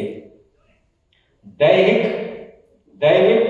आध्यात्मिक, इन तीनों अप्रोच से उसको अप्रोच करते हैं। आपके नोन में जितने कैंसर पेशेंट्स हैं, अगर आप उनको 3 दिन में ठीक देखना चाहते हैं, आपको मैं एक ट्रिक बताता हूं। आपके नोन में जितने कैंसर पेशेंट्स हैं, आप उनको बोलिए कि आप एक दिन सुबह से लेकर दोपहर तक 3, 4, 5 घंटे लीजिए। अपने पूरे जीवन को, बचपन से जब से आपने होश संभाला है तब से लेके आज तक इवैल्यूएट करिए।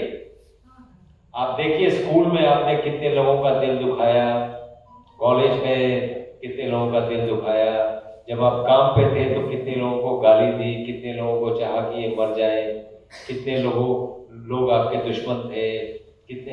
ये सभी का नाम लिखिए, टेलीफोन नंबर मालूम करिए, और जितने लोगों ने आपका दिल दुखाया है उनका भी नाम लिखिए, उनका टेलीफोन नंबर लिखिए।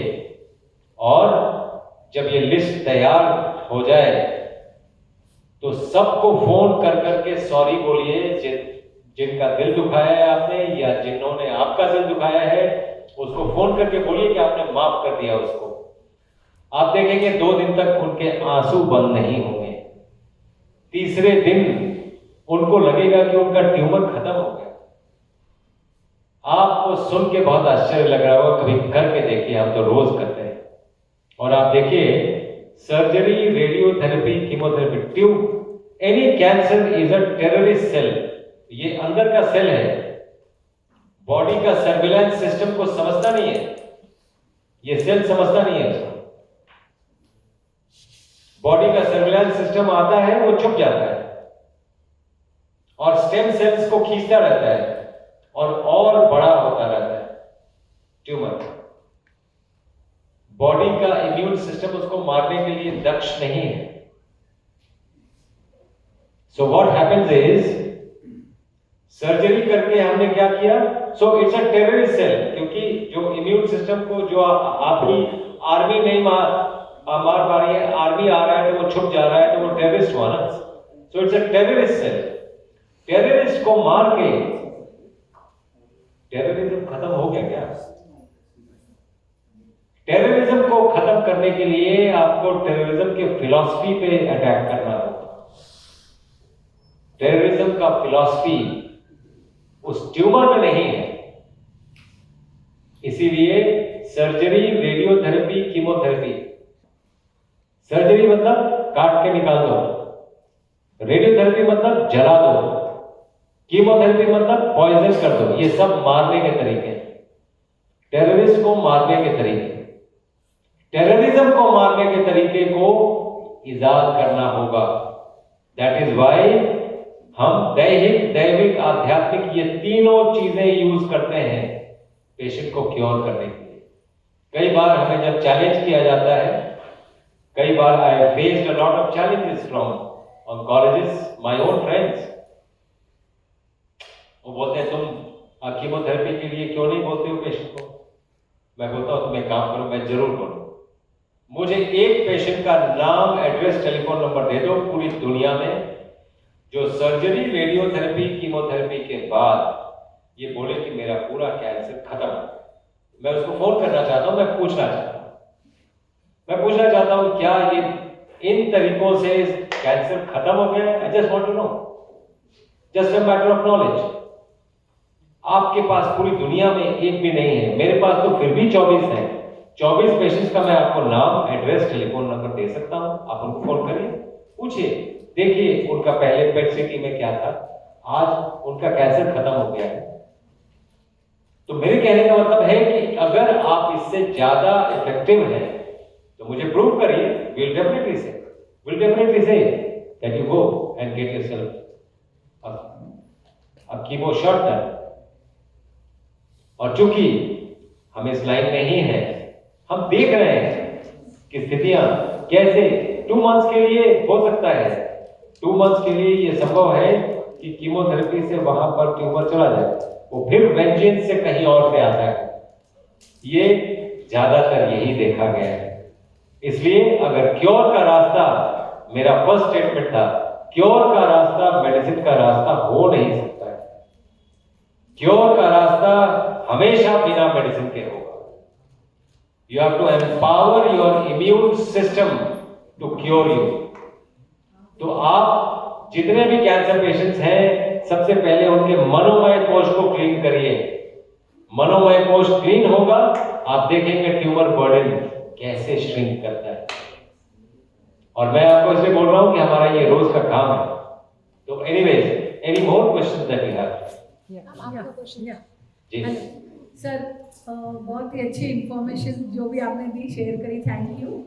मुझे एक क्वेश्चन है कि आजकल देखा गया छोटे बच्चों में डायबिटीज 1 आ रहा है, तो वो किस रीजन से आ रहा है? और दूसरा है कि GERD का जो इश्यू आ रहा है, ये 2 इश्यू काफी आ रहे हैं आजकल।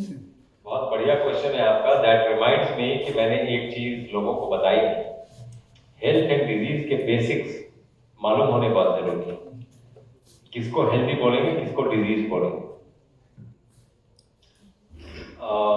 अगर मैं आपको अभी या मुझे कोई आके एक थप्पड़ मार दे और मैं उसको जानता नहीं हूं और मैं उसका कॉलर पकड़ लूं और मैं भी उसको एक थप्पड़ मार दूं, तो मैं भी डिजीज हूं। मेरा behaviour should not depend upon how you are behaving, है ना। मेरा एक लेवल होना चाहिए। My behaviour should be consistent. It should not depend upon food. You might be a fool, but does that mean कि I will become a fool also? उसी तरह कोई भी बीमारी, ये मैंने आपको इसलिए एग्जाम्पल दिया कि हेल्थ किसको बोलेंगे, डिजीज किसको बोलेंगे? कौन हेल्दी है? वो आदमी जो अपने तन पे, अपने मन पे और अपने इंद्रियों पे वश रख सकता है। इसलिए जरूरी है आज ये बात जानना कि दशानन रावण को कहते थे, है ना? रावण से ज्यादा पंडित कोई था नहीं, है ना? अब वो कहते हैं ना, मुझसा योगी मुझसा पंडित और न कोई दूजा है, अपने शीशों को काट काट शंकर को हमने पूजा है। राम भी इतने बड़े भक्त नहीं थे जितना बड़ा रावण था। तो ये बात समझने वाली है कि 10 इंद्रियां हैं अपने शरीर में, 5 ज्ञानेंद्रिय, 5 कर्मेंद्रिय, है ना?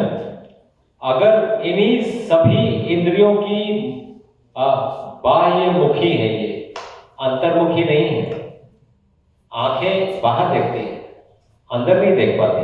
कान बाहर सुनते हैं, अंदर नहीं सुन पाते। स्मेल आप बाहर करते हैं, अंदर की चीजें स्मेल नहीं कर पाते। टेस्ट आप बाहर करते हैं, बाहर की चीजें, अंदर की चीजें टेस्ट नहीं कर पाते। टच आप बाहर की चीजों को करते हैं, अंदर की चीजों को टच नहीं कर पाते, है ना? बाह्य मुखी है ये। और 5 कर्मेंद्रियां हैं, हाथ है, पांव है, जेनिटल्स है, माउथ है, एनस है। ये 5 कर्मेंद्रियां हैं, राइट? 10 इंद्रियां हैं, इसको वश में रखना जरूरी है। अगर इनकी बाह्य मुखी पिपासा हो तो एक इंद्रिय बुझती है, दूसरी की पिपासा शुरू हो जाती है। नेक्स्ट जनरेशन को हमने ये चीजें सिखानी है, क्योंकि नेक्स्ट जनरेशन को सिखाने वाले लोग भी नहीं है आज। आप देखिए तो बाह्य मुखी पिपासा को आप नियंत्रित करो। जिस आदमी की बाह्य मुखी पिपासा रहती है उसको दशानन कहते हैं, रावण का नाम था।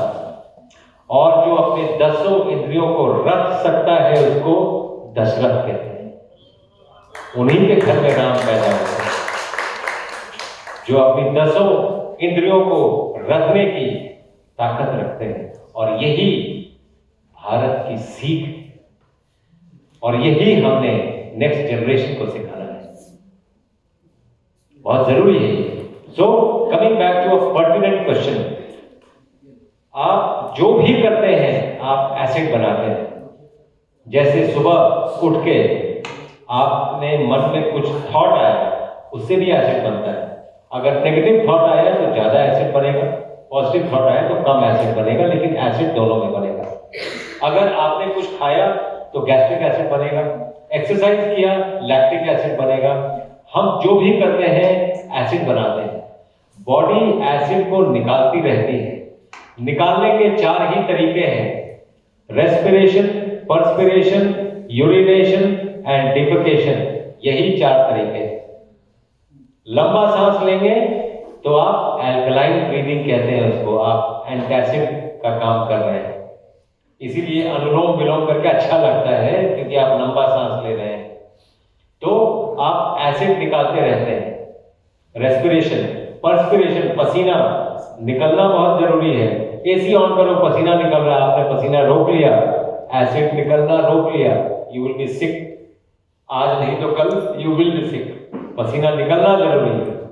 Respiration, perspiration, urination and defecation. अगर कॉन्स्टिपेशन है तो एसिड नहीं निकल रहा है, वही एसिड बॉडी इकट्ठा करके कहीं ना कहीं भेजती है।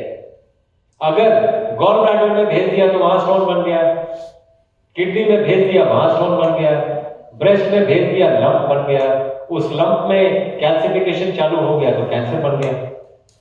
ये सिर्फ एसिड बेस इम्बैलेंस है।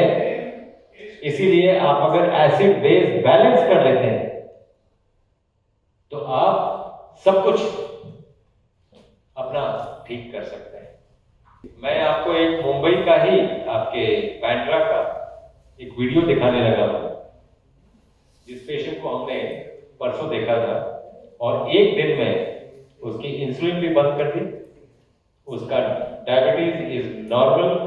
इज अ मुंबईकर, हमने 10 तारीख को देखा था इनको, टुडे इज डायबिटीज फ्री, नहीं तो इनको पता नहीं और कितने इंजेक्शन कितने सालों तक चल पाते। Now he is no injections, diabetes absolutely free, diabetes is within normal limits, and he is not a diabetic patient anymore. In fact, nobody is. A simple understanding of the disease process will cure you, and a complicated or a non-understanding, मैं तो doctor नहीं हूँ, मुझे क्या पता है, doctor को ज़्यादा अच्छा पता होगा। We are playing in the hands of everything. You have to be an aware citizen. Basic awareness बहुत जरूरी है, चाहे वो फील्ड कोई भी हो, basic awareness is important and there are relevant questions that you need to ask. You need to ask pertinent questions. Why am I being said to take this? Is there any other way that it can be done? Will this drugs cure me? He will say yes. Immediately ask, will they cure me or will they manage me? Because drugs का रास्ता cure का रास्ता ही नहीं है, वो management का रास्ता है, और वो ड्रग्स कोई भी हो सकता है। And I'm very angry with Ayurvedic doctors and homeopathic doctors. We are, आज हम, competition is human, cooperation is divine. We are trying to cooperate. We are trying to take the best from everything for a particular patient. इसमें क्या सबसे अच्छा हो, क्या चीज हम मतलब करें, कहां से सीखें ताकि उसको हम हील करें। सबसे पहले तो डॉक्टर को एक योगी बनना जरूरी है, क्योंकि उसके हाथ में हीलिंग टच आना जरूरी है। अगर हमारे हाथ में बहुत सी ऐसी चीजें जो हम यूजुअली दिनचर्या में यूज करते हैं, उससे हाथ से हीलिंग टच चला है, तो साधना करनी पड़ती है if you are actually becoming that. दूसरा, where is Ayurveda stuck today? Ayurveda जननी है, मुझे आयुर्वेद से कोई शिकायत नहीं। आयुर्वेद कहाँ? It's a part of Veda. लेकिन आयुर्वेदिक प्रैक्टिशनर्स आज कहाँ फंसे हैं? तुम्हारे पास पैरास्टामोल है, तुम 15 मिनट तक करते हो, मेरे पास सुदर्शन पट्टी है, मतलब we a drug for a drug. आपका ड्रग ठीक नहीं है, ये ड्रग ज्यादा अच्छा है, कोई भी ड्रग ठीक नहीं है। We need to understand that drug का रास्ता क्योर का रास्ता नहीं है। ड्रग का रास्ता मैनेजमेंट का रास्ता हो सकता है, उसमें कंपटीशन हो सकता है। क्योर के रास्ते में ड्रग्स नहीं आते। क्योर का रास्ता will always be to boost the immune system. क्या लगता है आपको, क्या इम्यून सिस्टम को सबसे ज्यादा बूस्ट क्या करती है? च्यवनप्राश, हल्दी, गिलोय, कुछ नहीं। फास्टिंग बूस्ट करता है इम्यून सिस्टम को, इसीलिए there is so much to learn and so much to unlearn. हमें लगता है कि ये हम खा रहे हैं हमारा इम्यून सिस्टम हो जाएगा, कुछ नहीं खाएंगे तो इम्यून सिस्टम बूस्ट हो जाएगा और डिजीज ठीक हो जाएगा। So we need to learn. I just wanted to conclude this by saying that we at the Third Eye, we have started a hospital, a wellness center called the Third Eye, and we are tying up with आपके Pallava city में ही अनाहता से, so it is Third Eye Anahata, and all patients who want कि आपको अगर कुछ पूछना है हमसे, कुछ ट्रीटमेंट लेना है, आपको अपनी बीमारी क्योर करनी है, we are available in this very complex, and I would like to introduce,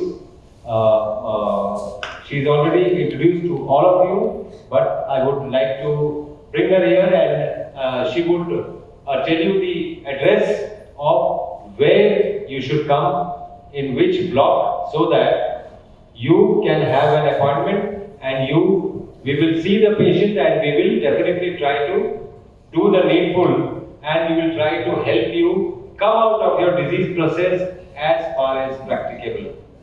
एक चीज मैं आपको पहले बता देना चाहता हूँ, इसके पहले कि नेहा कुछ बोले, मैं ये बोलना चाहता हूँ, प्लीज गारंटी वर्ड यूज करके, गारंटी वर्ड कभी यूज नहीं करना चाहिए, क्योंकि गारंटी मैन्युफैक्चरर से मिलता है। अगर मैं इसका मैन्युफैक्चरर हूं तो मैं इसकी गारंटी दे सकता हूं, आपका मैन्युफैक्चरर वहां बैठा है, गारंटी वहां से हमारा प्रयास है। तो हम अपने प्रयास में कहीं कोई कमी नहीं छोड़ेंगे, ये प्रॉमिस कर सकते हैं आपको, गारंटी नहीं। So let's not use such words जैसे गारंटी। क्या गारंटी है? गारंटी तो लाइफ का भी नहीं है। जी जी नहीं।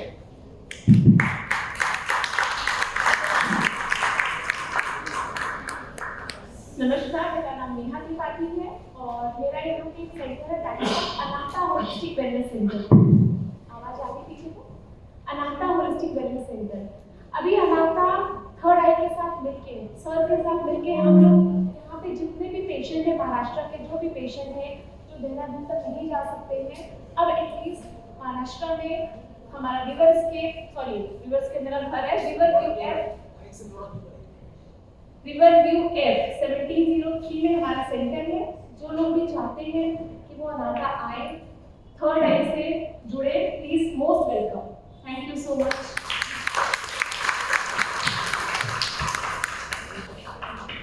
सर मैं थर्ड आई का ट्रीटमेंट से जुड़ना चाहूँगी। उससे मुझे गिफ्ट में दैविक और आध्यात्मिक में आप क्या इंक्लूड करते हैं? और दैविक में तो आपने फूड एज ए मेडिसिन और लाइफस्टाइल चेंजेस बताया, तो दैविक और आध्यात्मिक में आप क्या टाइप्स जरूर बताइए। ये जो है, ये प्रकृति विकृति कहीं आई होगी, इसमें विकृति कहाँ आई है ये देखना जरूरी है और उसको रिग्रेस कराना जरूरी है। तो दैविक आध्यात्मिक में ये नॉर्मल प्रकृति, इसमें कहाँ कहाँ विकृतियां हैं ये पेशेंट को बताना जरूरी है। उसका उपाय हम आपको बताएंगे कि उसका उपाय ये कहाँ है। कई बार कार्मिक पाथवे में आपको चीजें दिख जाती हैं कि आपका ये कार्मिक पाथवे था, उसको सुधारना जरूरी है। कई बार कार्मिक पाथवे में नहीं दिखती हैं, उसको प्रारब्ध से जोड़ना पड़ता है। इसीलिए आप देखेंगे हमारा जो सेंटर है शुरू होता है यज्ञ से, क्योंकि यज्ञ में वो ताकत है कि प्रारब्ध काट सकता है और किसी चीज में वो ताकत ही नहीं। अगर है तो मुझे पता नहीं है या इंसान को पता नहीं है। इसीलिए हम यज्ञ से शुरू करते हैं अपना दिन 5:30 बजे सुबह में, हमारा दिन यज्ञ से शुरू होता है और एंड करता है आरती से। क्योंकि हम गंगा किनारे हैं तो हम गंगा आरती से एंड करते हैं। और गंगा को मैं, जो हमारा देहरादून में सेंटर है सहस्त्रधारा, आपने नाम सुना होगा, सहस्त्रधारा में ही वो सल्फर वाटर है और वो हीलिंग प्रॉपर्टीज हैं जो माँ गंगा की हीलिंग प्रॉपर्टीज है सहस्त्रधारा से आती है। In case somebody did not know, Sahastradhara अपने प्रॉपर्टी के बीच से बहती है।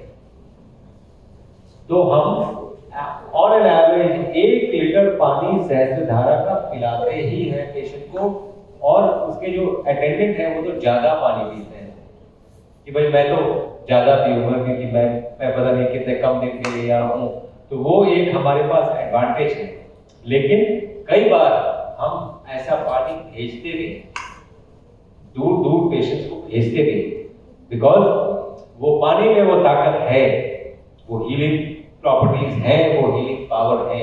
इसीलिए कई बार मैं पेशेंट्स को बोलता हूँ कि आप देहरादून आओ, क्योंकि कई बार उसकी जरूरत हमें समझ आती है कि उसकी जरूरत है। नॉनदलेस हम आपको जैसे जैसे वो मतलब पता चलेगा, जैसे जैसे हम पेशेंट को जानेंगे, एक बार हम वीडियो में देखेंगे उसको, और जैसे जैसे जानेंगे हम आपको खुद ही बताएंगे कि करना है। We will try to do our best to get you out of it. और बहुत सी चीजें हमें दिमाग से निकालने पड़ेंगी। जेनेटिक डिजीज है, जेनेटिक डिजीज नाम की कोई चीज आज साइंटिफिकली एग्जिस्ट नहीं करती है, तो हमें ये बात समझना पड़ेगा जेनेटिक डिजीज क्योरेबल है। पहले आज के दिन में अगर जीन्स में डिफेक्ट भी है तो वो क्योरेबल है, और बहुत सिंपल मीन्स से, कोई दवा से नहीं, बहुत सिंपल मीन्स से curable. So we'll come to it जैसे जैसे मतलब पेशेंट्स आएंगे, we will come to it and we will be able to help them. हम अपने पूरी ताकत लगा देंगे, कोशिश करेंगे कि पेशेंट जैसे भी हो हम उसको खींचे। हम इस पहलू पे निकले हुए लोग हैं कि हमें पूरे भारत को स्वस्थ करना है, और हम एक असरकारी संगठन है। हम सरकारी नहीं, हम असरकारी हैं लेकिन असरकारी, और इससे जुड़े हैं। और हमारा प्रॉमिस पेशेंट के साथ ये होता है कि आप ठीक होंगे, आप लोगों को और ठीक करेंगे, क्योंकि मैं कितने लोगों तक पहुंच पाऊंगा। आप हमारे ब्रांड एम्बेसडर बनके और 2 लोगों को ठीक करिए। एक भारत श्रेष्ठ भारत, स्वस्थ भारत।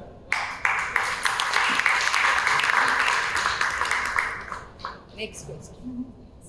नमस्ते डॉक्टर। मेरा प्रॉब्लम ऐसे है कि मुझे बहुत सारे ख्याल आते रहते हैं, रात को नींद बिल्कुल नहीं आती है। मैं आपकी वीडियोस तो कोरोना के पीरियड से सुन रही हूँ और एक भी मिस नहीं करती हूँ। और अजीत बिसेन सर भी आज आने वाले थे, शायद नहीं आए। अजीत बिसेन सर के वेलकम। हाँ, तो मेरा ऐसा नेचर भी नहीं है कि मुझे किसी से जेलसी है या कुछ भी, फिर भी पता नहीं, मुझे बहुत सालों से प्रॉब्लम है, नींद नहीं आती है रात को। कभी कभी बीच में ठीक हो जाता है, लेकिन अभी 2-3 महीने से तो बहुत ज्यादा प्रॉब्लम हो रही है मुझे। तो नींद नहीं, जी बस, थैंक यू। नींद नहीं आने का एक ही मतलब है, we are a hormonally challenged generation. कभी आपने सोचा ये हार्मोनल चैलेंजेस हैं जो हम फेस कर रहे हैं, और हार्मोन अंदर जाने के रास्ते 2 ही हैं, नाक या मुंह, तीसरा कोई रास्ता नहीं। और नाक से नॉर्मली लोग खाते नहीं है, तो हमें जुबान पे लगाम रखना पड़ेगा। आप देखिए, नींद नहीं आना मतलब पाइनियल ग्लैंड ज्यादा कैल्सिफाई हो रहा है, राइट? यहां से मेलाटोनिन आगे निकलता है, हार्मोन है वो नहीं निकल रहा है, इसलिए आपको नींद नहीं आ रही। नंबर 1। यहां से नीचे आ जाइए, जितनी लेडीज हैं थायराइड का प्रॉब्लम है उनको, 1/3 of the ladies have got thyroid problem. Thyroid hormone का प्रॉब्लम। उसके नीचे आ जाइए, कैंसर ब्रेस्ट हम ठीक नहीं कर पा रहे हैं, हार्मोन का प्रॉब्लम है। उसके नीचे आ जाइए, पैंक्रियास, डायबिटीज हम ठीक नहीं कर पा रहे हैं, हार्मोन का प्रॉब्लम है। उसके नीचे आ जाइए, एड्रिनल ग्लैंड्स, किडनी के ऊपर जो है आपका ब्लड प्रेशर ऊपर नीचे कर रहे हैं, हम ठीक नहीं कर पा रहे हैं। उसके नीचे आ जाइए, पीसीओडी हम ठीक नहीं कर पा रहे हैं, हार्मोनल प्रॉब्लम है। लड़कियां प्रेग्नेंट नहीं हो रही, हार्मोनल प्रॉब्लम है। उसके नीचे आ जाइए, प्रोस्टेट का कैंसर हम ठीक नहीं कर पा रहे, ये भी हार्मोनल प्रॉब्लम है। यूट्रस में फाइब्रॉइड है, हम ठीक नहीं कर पा रहे, हार्मोनल प्रॉब्लम है। हम we are a hormonally challenge generation, और फिर भी हम बिना कोई मन के हार्मोन ले रहे हैं। चिकन खा रहे हैं, उसमें इंजेक्शन हार्मोन लगा के बड़ा किया गया है उसको। गाय को इंजेक्शन लगा के दूध निकाला जा रहा है, हार्मोन्स हम अंदर ले रहे हैं, और हम हार्मोनली चैलेंज जनरेशन है, और हमें पता नहीं है। हम बिना माइंड के कुछ भी कर रहे हैं, कुछ भी कर रहे हैं, ये सोच के ये तो अमेरिका में भी होता है। अरे अमेरिका में जितने बीमार हैं आप सोच नहीं सकते हैं। अमेरिका में गया हूं, as far as modern medicine is concern, मैं एक बात आपको बता दूं, ये लोगों के कॉमन नॉलेज में नहीं है। 4 हॉस्पिटल्स को, जिनकी बिल्डिंग बहुत बड़ी है, जॉन हॉपकिंस और ये 4 हॉस्पिटल्स को अगर यूएस से निकाल दिया जाए तो यूएस का कोई हॉस्पिटल एक एवरेज इंडियन हॉस्पिटल का बराबरी नहीं कर पाएगा। भारत के डॉक्टर्स बहुत दक्ष हैं, बहुत दक्ष डॉक्टर्स हैं आपके पास, फिर भी मॉडर्न मेडिसिन की कमियां मैंने आपको बताई कि हम ठीक नहीं कर पा रहे। लेकिन आपको अगर वही ट्रीटमेंट चाहिए तो भारत बेहतर प्लेस है than America as far as any modern medicine treatment is concern. और जितनी नॉलेज भारत के डॉक्टर्स को है अमेरिका में थी, वो दुनिया के डॉक्टर्स को नहीं है। और आप कोई एक ये बताएगा, अगर 10 कंपनीज हैं जो बड़ी कंपनीज हैं दुनिया की, 7 के सीईओज भारत के। एक पाकिस्तानी से मेरी बात हो रही थी, मैंने बोला बॉस तुम्हारे पास भी है, तो भी तो पहले भारत के, तुम्हारे पास भी सीईओ है, तुम्हारे पास लश्कर ए तोयबा का सीईओ है, तुम्हारे पास जो जमाते उल मुजाहिदीन उसका सीईओ है, कई सीईओ तुम्हारे पास भी है, अल-कायदा का सीईओ तुम्हारे पास मारा गया, तो तुम्हारे पास भी सीईओ बहुत है। भारत के लोग, भारत एक योग भूमि है, यहाँ पर इंद्रियों पे वश पहले ही सिखा दिया जाता है। बाप बेटे के साथ बैठ के दारू नहीं पीता है। इंद्रियों पे वश कैसे करना है ये सिखाया जाता है। इसलिए यहाँ के बच्चे जो हैं बाहर जाके सीईओ बनते हैं बड़ी कंपनीज के। ये योग की ताकत है, ये योग भूमि है, बाकी सब भोग भूमियां हैं, भारत एक योग भूमि। इसलिए so this is the reason कि हम अपने आप को हार्मोनली बैलेंस रखें। हार्मोनल बैलेंसेस तब होंगे जब हमें जुबान पे लगाम आएगी। जिस खाने में किसी की आह लगी है वो न खाएं, हार्मोन्स बैलेंस हो जाएंगे। दूध जो आप पीते हैं, मान लीजिए मैं एक जनरल एग्जांपल बताता हूं, दूध अगर आप पीते हैं, आप बोलते हैं आप प्योर वेजिटेरियन। सबसे पहले तो प्योर वेजिटेरियन को डिफाइन करिए कि प्योर और इम्प्योर कौन है। तो अगर प्योर वेजिटेरियन है, मां दूध देती है अपने बच्चे के लिए, चाहे वो इंसान हो, चाहे वो गाय हो, चाहे वो भैंस हो। आपने उस बच्चे का हक मार के अगर वो दूध ले लिया है, उस मां की आह है उसमें, वो आपका भला कभी नहीं करेगा। जिस खाने में किसी की आह लगी है वो अपने अंदर न डाले, आज नहीं तो कल बीमारी का जड़ वही बनेगा। जब तक हम माइंडफुल नहीं होंगे तब तक ये स्थितियां ऐसे ही चलती रहेंगी। We cannot be, you should not be blind if you are doing something। जी, तो मैं ये आपको सिंपल चीज बताता हूं, आप हार्मोनल बैलेंसेस शुरू करिए आपकी एज के हिसाब से इंडिविजुअली, और कई चीजें आपको मेरे वीडियोस में मिल जाएंगी। If not, then you should contact me. We will try to help you to the maximum, ताकि आप इससे बाहर निकल पाए। रात को सोना जरूरी है। एक बहुत छोटा टिप दूंगा मैं आपको, नाड़ी शुद्धि करिए। नाड़ी शुद्धि करेंगे, उसमें 20 बार सांस लेना होता है। 16-17 बार में आपके हाथ पैर पीले पड़ जाएंगे, आपको नींद आ जाएगी। कोई टैबलेट और कोई इसकी जरूरत नहीं है, बहुत सिंपल। मैं आपको बता रहा हूँ, हेल्थ बहुत सिंपल है, हम उसको कॉम्प्लिकेट कर रहे हैं। बहुत सी चीजें बहुत सिंपल है, इसलिए मैं ये चाहता हूं कि सिंपल बातें आप हमारे YouTube चैनल से बड़े आराम से निकाल सकते हैं।